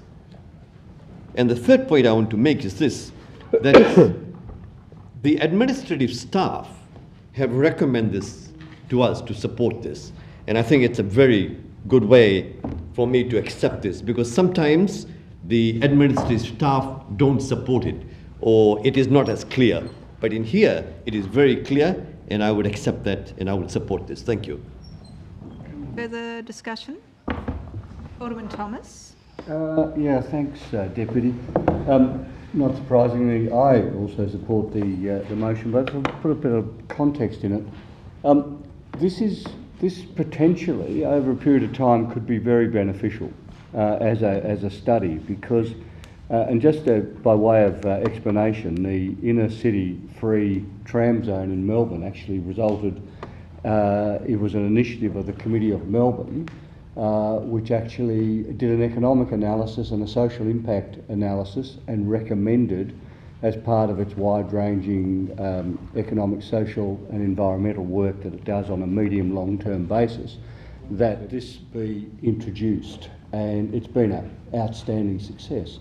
The other thing that I think I would like to say is that at the moment we have some really interesting traffic logistic problems, and I think the motion brings that out when it says clearly buses aren't necessarily the right type to take some of the routes that are required in the city. Now, we have probably several hundred, and somebody may be able to help me, several thousand people using the over 50s or over 50 in Better Centre at Mather's House during the week.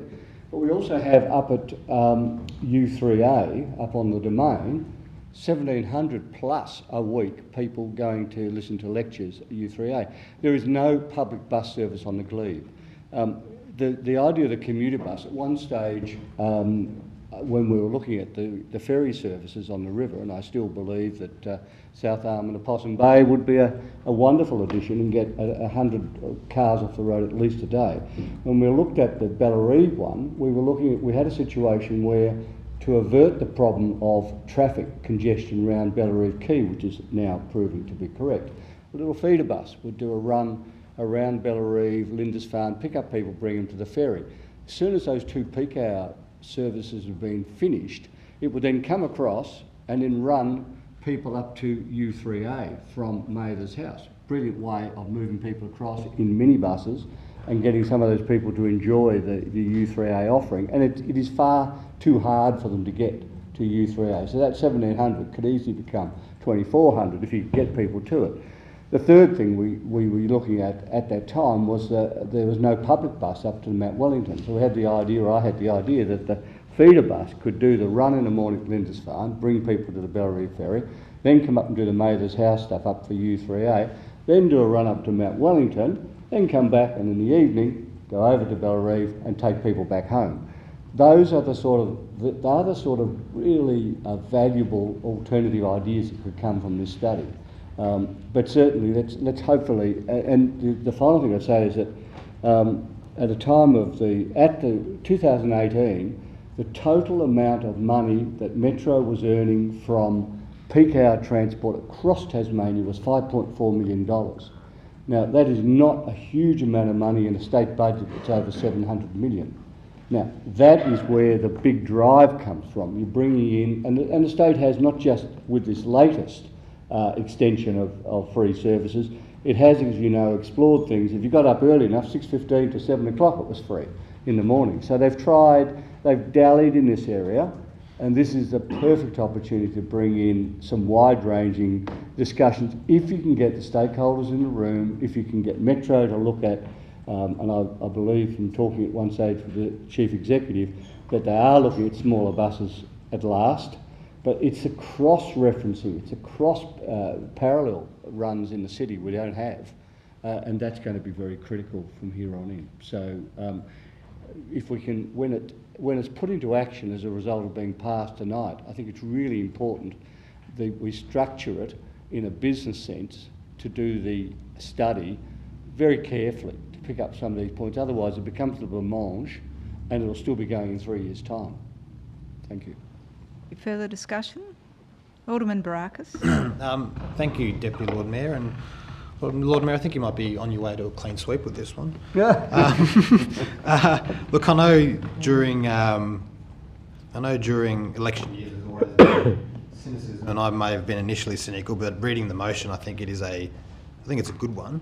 I'm not necessarily convinced that free bus fares is the long-term solution. I know the state government's done temporary initiatives, but I'm not sure that it's the solution in the long term. But I do think, in my view, you've touched on what I think the real issue is in the second point of the first part of your motion about the physical dimensions of the layout of our streets. I think is the real core issue as to why we have such difficulties with public transport. I think this has been something that we've discussed. I know I raised the idea of having bus lanes to try and speed up bus routes, because I think ultimately at the end of the day, for me, my hang-up about catching the bus has never been one of cost. It's always been one of the bus gets stuck in the same traffic that everybody else gets stuck in. So, as far as your daily commute, you're not much better off, whereas in larger cities where they've got bus lanes or trains or what have you, you kind of skate past everybody else. So there's an extra convenience factor. I think on the bus it actually takes longer than driving. So I think we can definitely work with Metro, work with the state government to try and improve that. I think that's beneficial. It was only a little while ago, we had the stats, and I put pull them out every now and then, that I think to get traffic congestion to what it's like during school holidays, where it's much, much less, it's something like 9% fewer cars on the road, and it's a huge difference to the amount of congestion, sorry. And I'm of the view, obviously, we've had some pretty robust discussions in this council.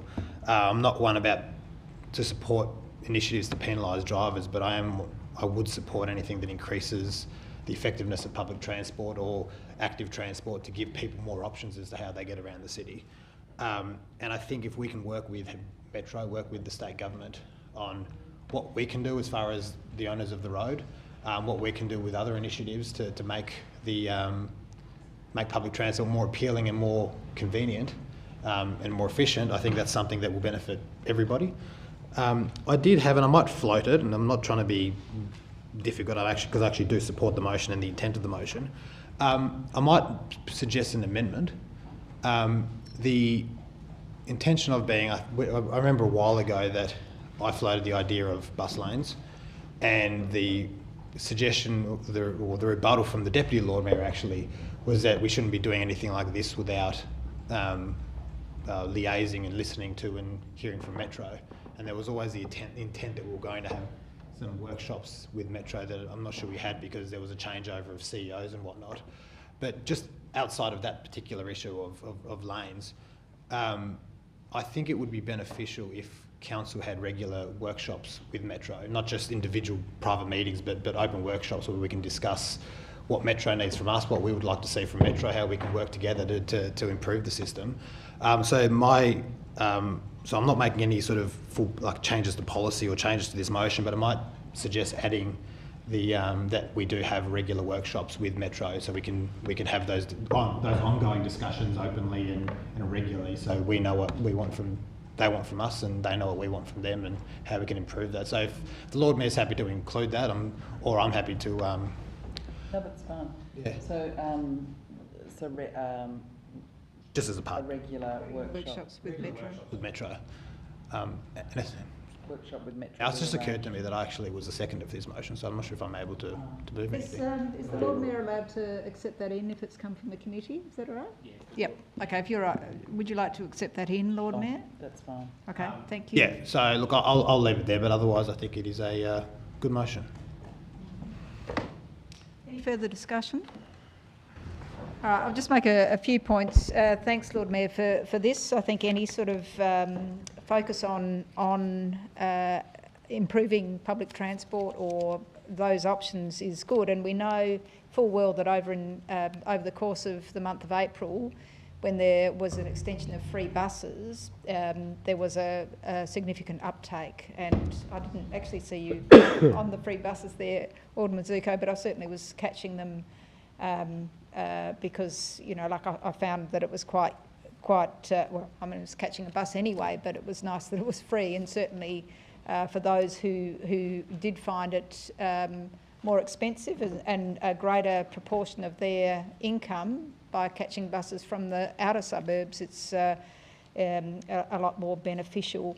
And so too, the free commuter ferries have been really beneficial to the city, and we hope that those go on.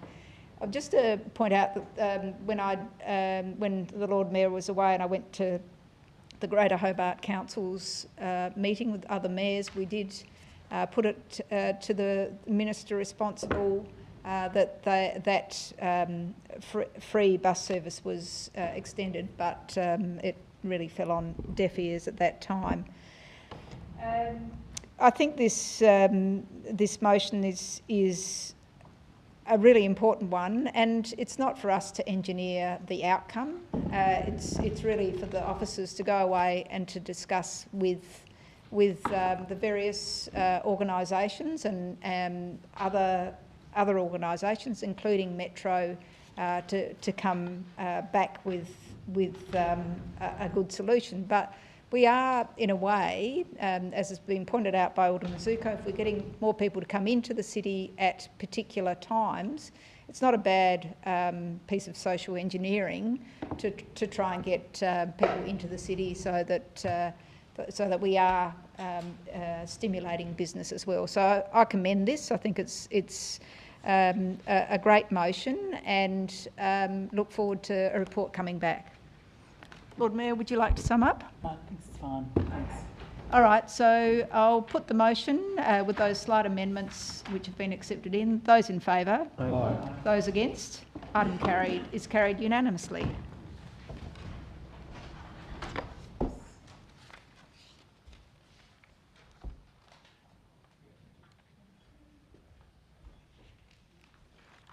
Okay, item 13 is City Infrastructure Committee, Councillor Harvey. Move the item, Lord Mayor. Second by Alderman Barakis. Lord Mayor, this item responds to the public engagement process that was required as part of the establishment of the Southern Tasmanian Regional Waste Authority, and I can inform you all that there were no representations. So we'll continue to move forward with this, and that the CEO be authorised to undertake all the necessary actions to make it happen. Skipped an item. Footpath. Yeah. Okay. Yeah. All right. Okay. You nearly had me convinced there. Take them together. Okay, installation of footpath. So this responds to a petition from some people around the Queen's Walk area who are asking for a footpath, and I agree with the sentiments of the petition. The area that they're talking about does require a footpath to be constructed. However, officers have said that this can be done in consultation with some other developments that are happening in the area. So rather than us just go out and budget and look at developing and designing a footpath, we'll work with other stakeholders in the area to get the best outcome. Okay. Who seconded that? Right. Alderman Barakis. Thank you. Any discussion? Thank you, Councillor Harvey. Any discussion? No discussion. I'll put that. All those in favour say aye. Against say no. Carried unanimously. Item 14. Okay, take two. So this responds to the public engagement period for the Southern Tasmanian Regional Waste Authority. There was no representations sent during that engagement period. So therefore, we'll continue moving ahead with it.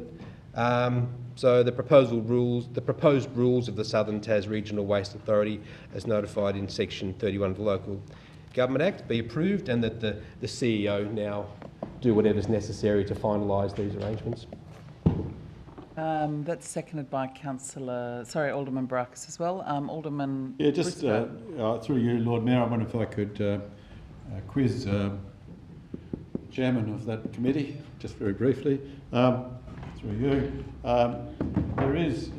there is a cost to the council initially, isn't there? Can you off the top of your head say the cost to the council, or we'll have to ask someone more knowledgeable? I potentially could, but I will defer to relevant director. Okay.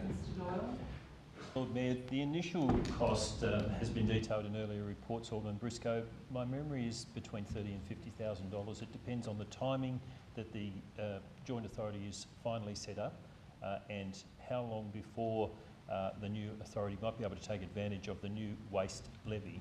And I understand that they are upper amounts, and that the state government might be making some announcements with regard to level funding. So just to clarify that, so the initial cost to set up whatever it's called under the local government. Southern Tasmanian Waste Authority. Yes, so an authority.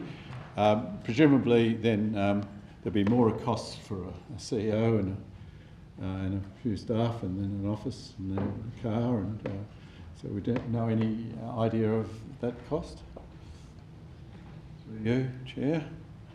Yeah. Alderman Briscoe, there were detailed budgets that have been provided to you previously on this item. The intention is for the waste levy for this joint authority to attract a portion of the waste levy to be levied by the state government and take effect on the 1st of July, which means ultimately this will be cash positive for council.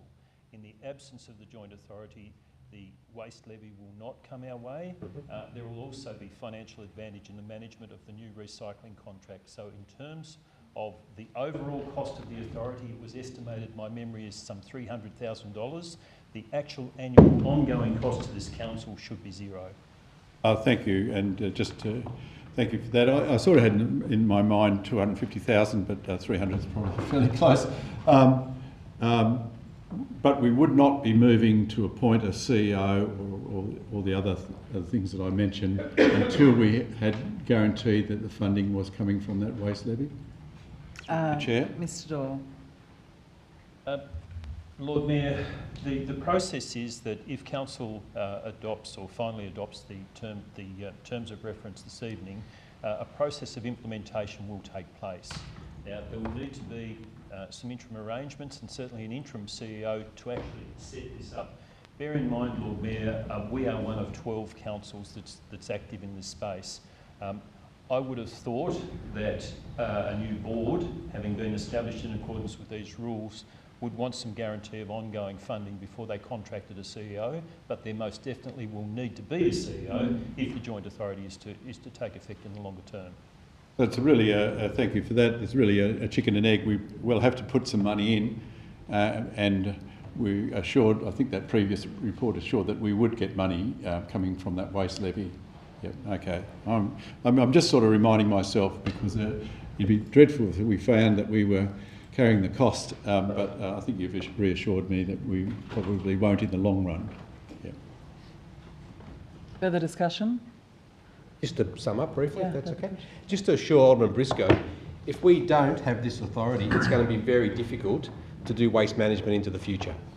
So we know that there'll be 3 regional bodies looking after waste rather than 29 councils, and if we want access to funds for projects, modernisation, new projects, innovation, we need access to the waste levy. That's definitely coming in, and as individual councils, we won't have access to that. So we need to work as a group. So I encourage everybody to, anyway, it's only for acknowledging. Yep. Okay, I'll put that. All those in favour say aye. Aye. Against say no. Carried unanimously. It's now item 15. Alderman Zuko. Yes, Lord Mayor. It's seconded by Councillor, Deputy Lord response Mayor. to petition reducing on-site parking fees. We had a delegation by Mr Edwin Johnson today in regards to this particular matter, and he raised a number of points that the council,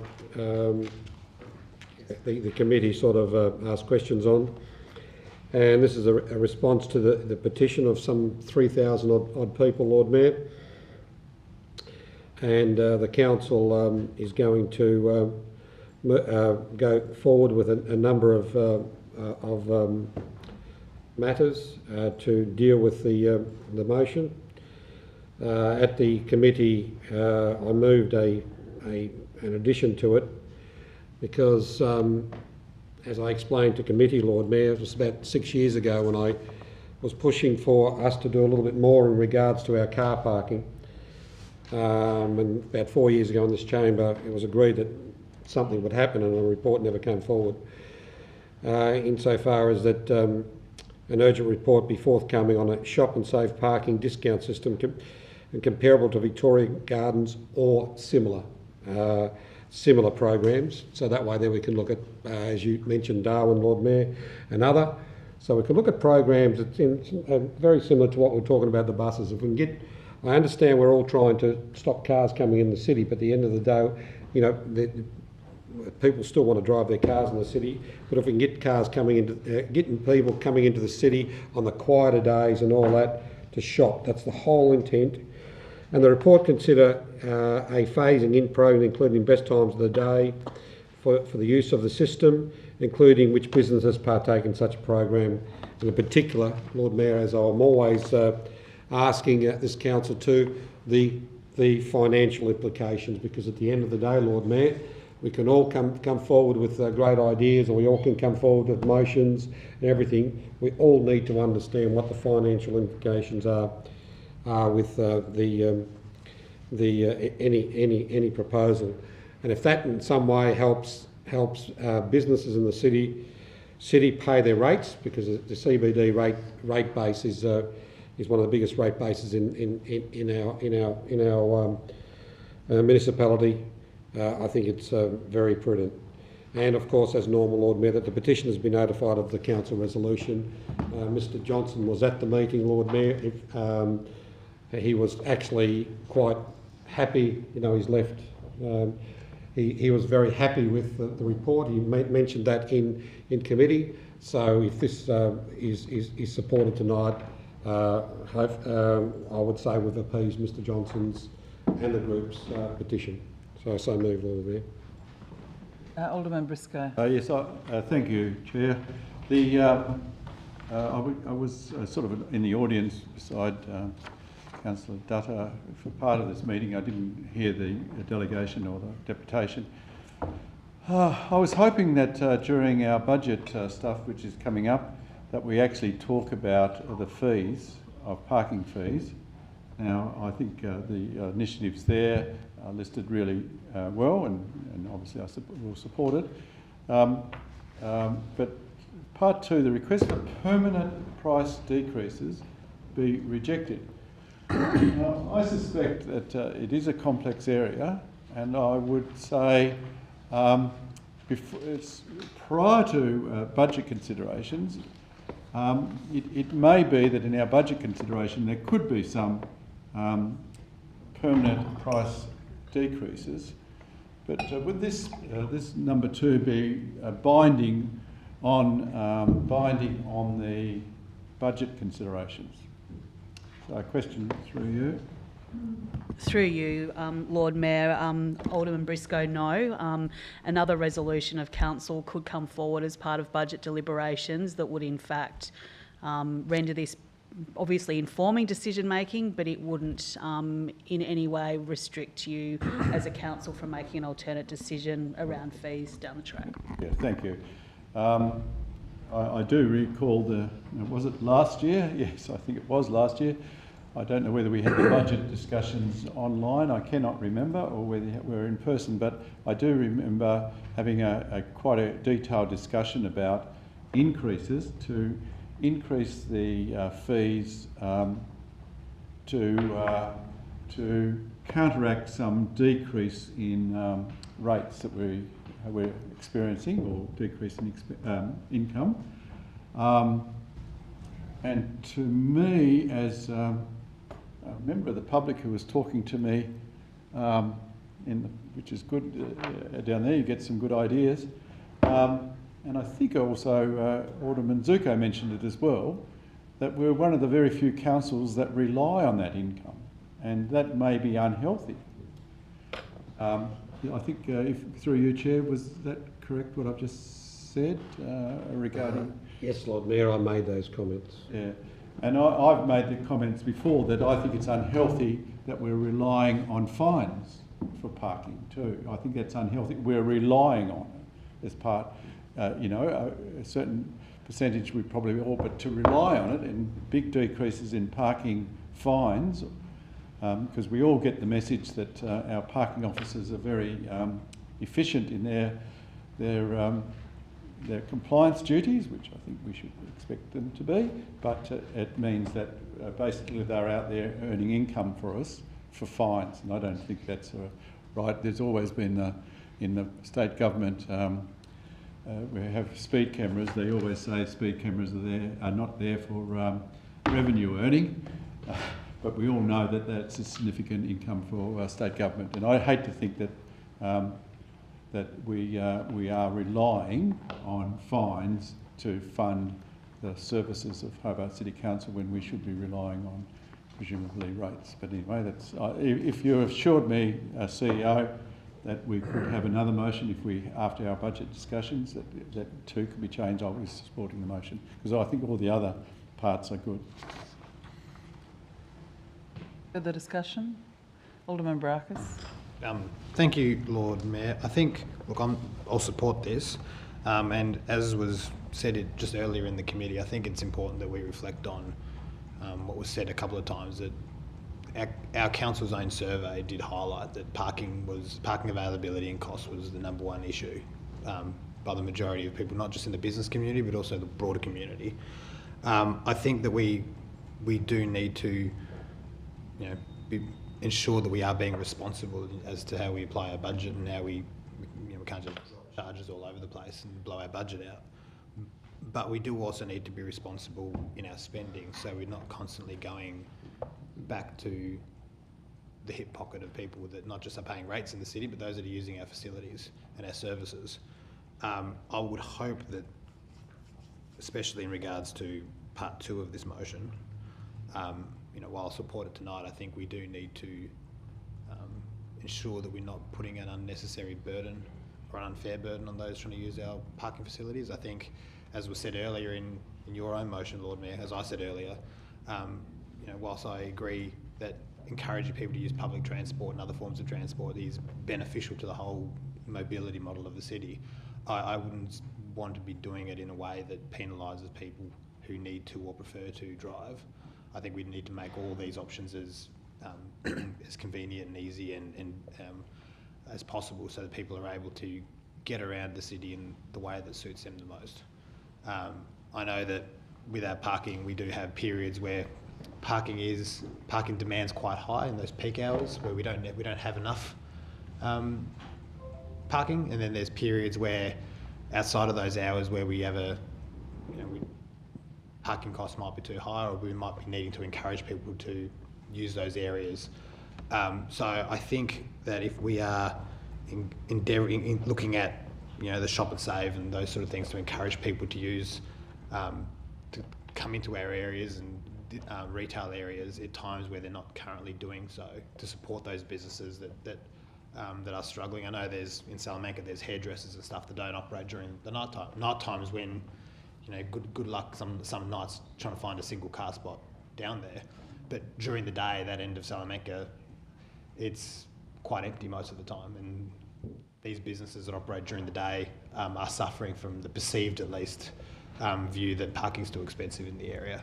So we can do more work on this. I think the majority, the motion does acknowledge that. I just hope that in the future we do acknowledge the burden that increasing costs on parking do place on commuters, and we endeavour to do better. Councillor Dutta. Thank you, Lord Mayor. There's a number of observations that I want to make here. Firstly, I think we have always responded to the petition presented to us and the concerns and the opinions of the community. I think none of us sitting on this table would say we have not. So I want to endorse that, and I think having accepted that petition, we went ahead. And the petition stated that the price rises are hurting the Hobart business. Now, what I am pleased about is that we followed a process because we wanted to make a decision based on evidence. So we took the petition, we took the people's concerns and their opinions, and we said, yeah, but to simply make a decision not having the evidence wouldn't have been the right way to go. So for me, to be presented with this evidence on which now I can make my decision is the best way to follow. And the third point that I want to make is this, that I am of the understanding that the motivation and the intention behind the parking that we have and the fines are not motivated to get people to raise money. I don't think that is the intention. I don't see it that way. It is a compliance issue. Here is a rule, here is a regulation, a policy. If you don't follow, then there are consequences. We do that to our children, our grandchildren. If they don't do the right thing, there are consequences, and that's what it is here. And the final point observation that I make here is this, that it is, for me, there is a difference. A capital city is very different to the neighboring cities around us.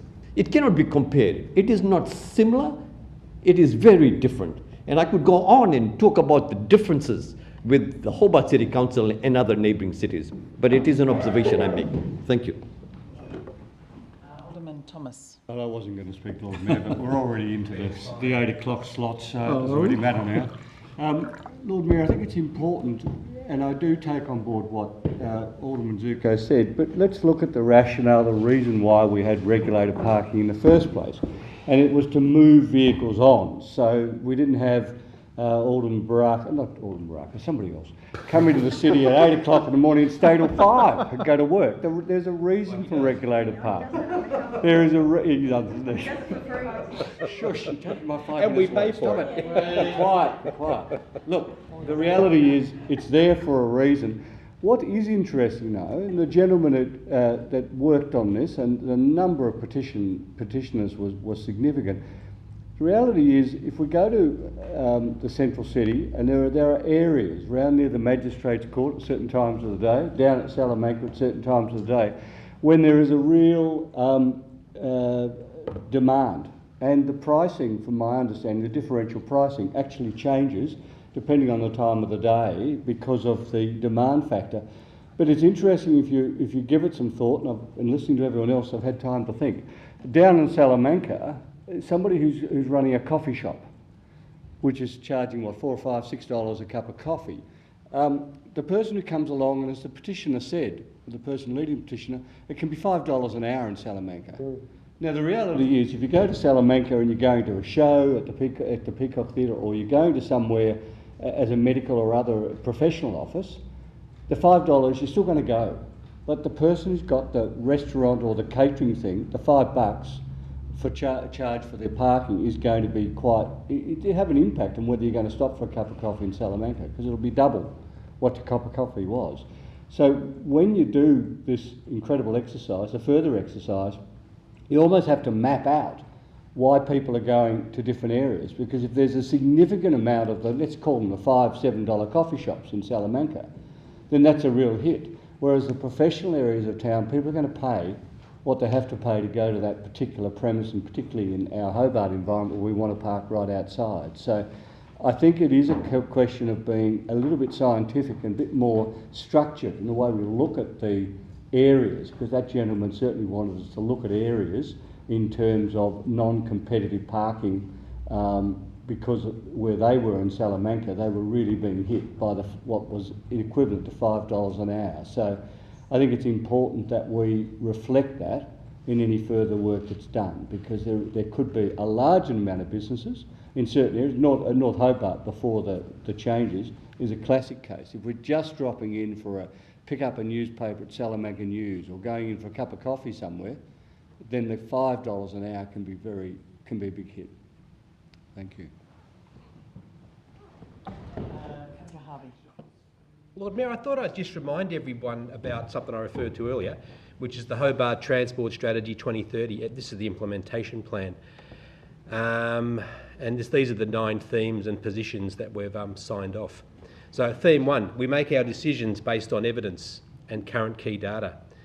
Theme 2, transport and land use planning are integrated to deliver the best economic, social, environmental outcomes into the future. 3, recognising walking as the most fundamental mode of transport. 4, supporting more people to ride bicycles. 5, increasing participation in great public transport and reduce city congestion. 6, smart parking for residents, visitors and businesses. 7, moving people and goods by land, sea and air. Anyway. 8, managing our traffic... By air? Yeah, by drones. Managing our traffic and movement network, and that's the important one, I think, here at this particular point. And 9, developing partnerships with our stakeholders, which we could go back to your motion there. But managing our traffic and movement network, and that does require parking fees, and it does require fines as an incentive not to overstay. So managing all this, putting it into a system, is a real challenge for our officers and for our council, but we do have much better data than we once upon a time had. So our sensors in the pavement and in the roadways are really important to how we manage traffic and how we understand traffic, and how that delivers the first theme. We make our decisions based on evidence and current key data. So we can do that data in real time, which is very exciting. So it's very complicated how we deal with parking in the city. And if we look at getting more people to walk, ride and catch the bus, that also frees up the roads, it also frees up parking, and it also helps you to avoid fines by not bringing your car into town. And if you do bring your car into town, you'd want to avoid fines, then park in the multi-storey car parks where you do save money, especially if you avoid fines. So it's a complicated system. I think our officers do the best they can, and I'm quite proud of the work they do because it is complicated. And if I was asked, do you want free parking? Of course, I'd say yes in the survey. Do you like paying fines? Of course, I'd say no, I don't like paying fines. So, you know, how you do a survey can get the result you want.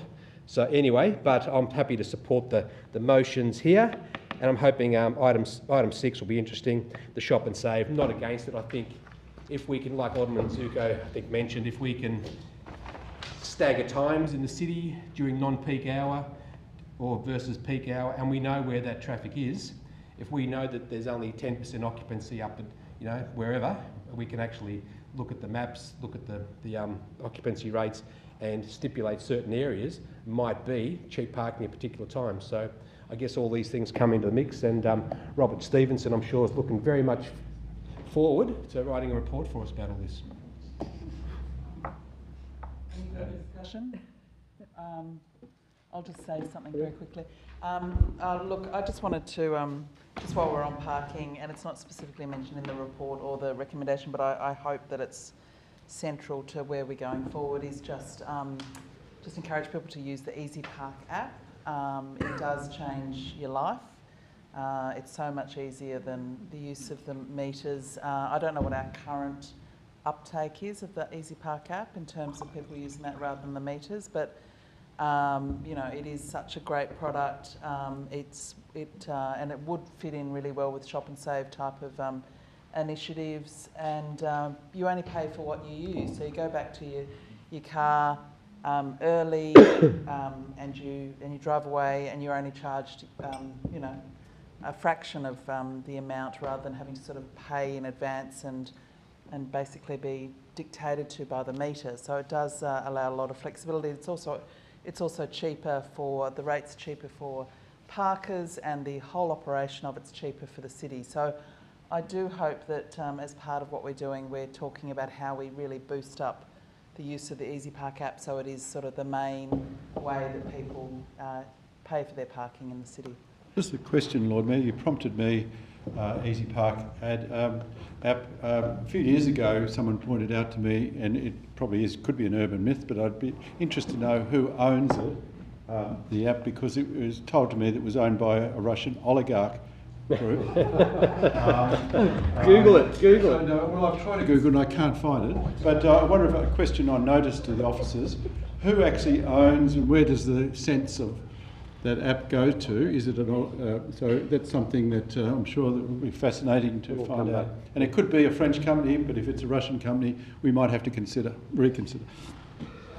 Lord Mayor, that was an interesting debate, but I think, look, I understand Councillor Harvey's going down on the Hobart transport strategy. The petition was about the increased cost in car parking, in particular in Salamanca. I don't believe that the relevance of this is to do with the transport strategy. It's about costs. Councillor Dudder was mentioned a thing about, you know, oh, this is not about raising money. Well, if it's going towards the overall pile of our rates base and consolidated revenue, it is about raising money. Once upon a time it was not. Order. Councillor Dutty. Just a clarification. My statement was the intention behind this. Not raising, but the intention. Okay. The intention of raising money, Lord Mayor, if it's about an intention of raising money, we are actually raising money from car parking, Lord Mayor. And fines. And fines. So, sorry, yeah. I do need to just rule on the point of order. So that your point of order, I think, is that the councillor has been misrepresented during the debate. That's right, yeah. So, yeah. Okay. So yeah, I didn't say the intention was to raise money. Sure. Because that's a misrepresentation. I'm confused, Lord Mayor. The point was made that the council's not raising money from car parking. Well, not gouging, I think you mean. Well, and fines. Okay, it's tricky, but I think if you can just take that into consideration. Well, I can ask a question to an officer. Does the parking revenue and fine revenue go into consolidated revenue? Can someone answer that, please? Mr. Doyle, CEO. Does it go into consolidated revenue? Through you, Lord Mayor, no, that's not the case. Thank you. It doesn't go into consolidated revenue?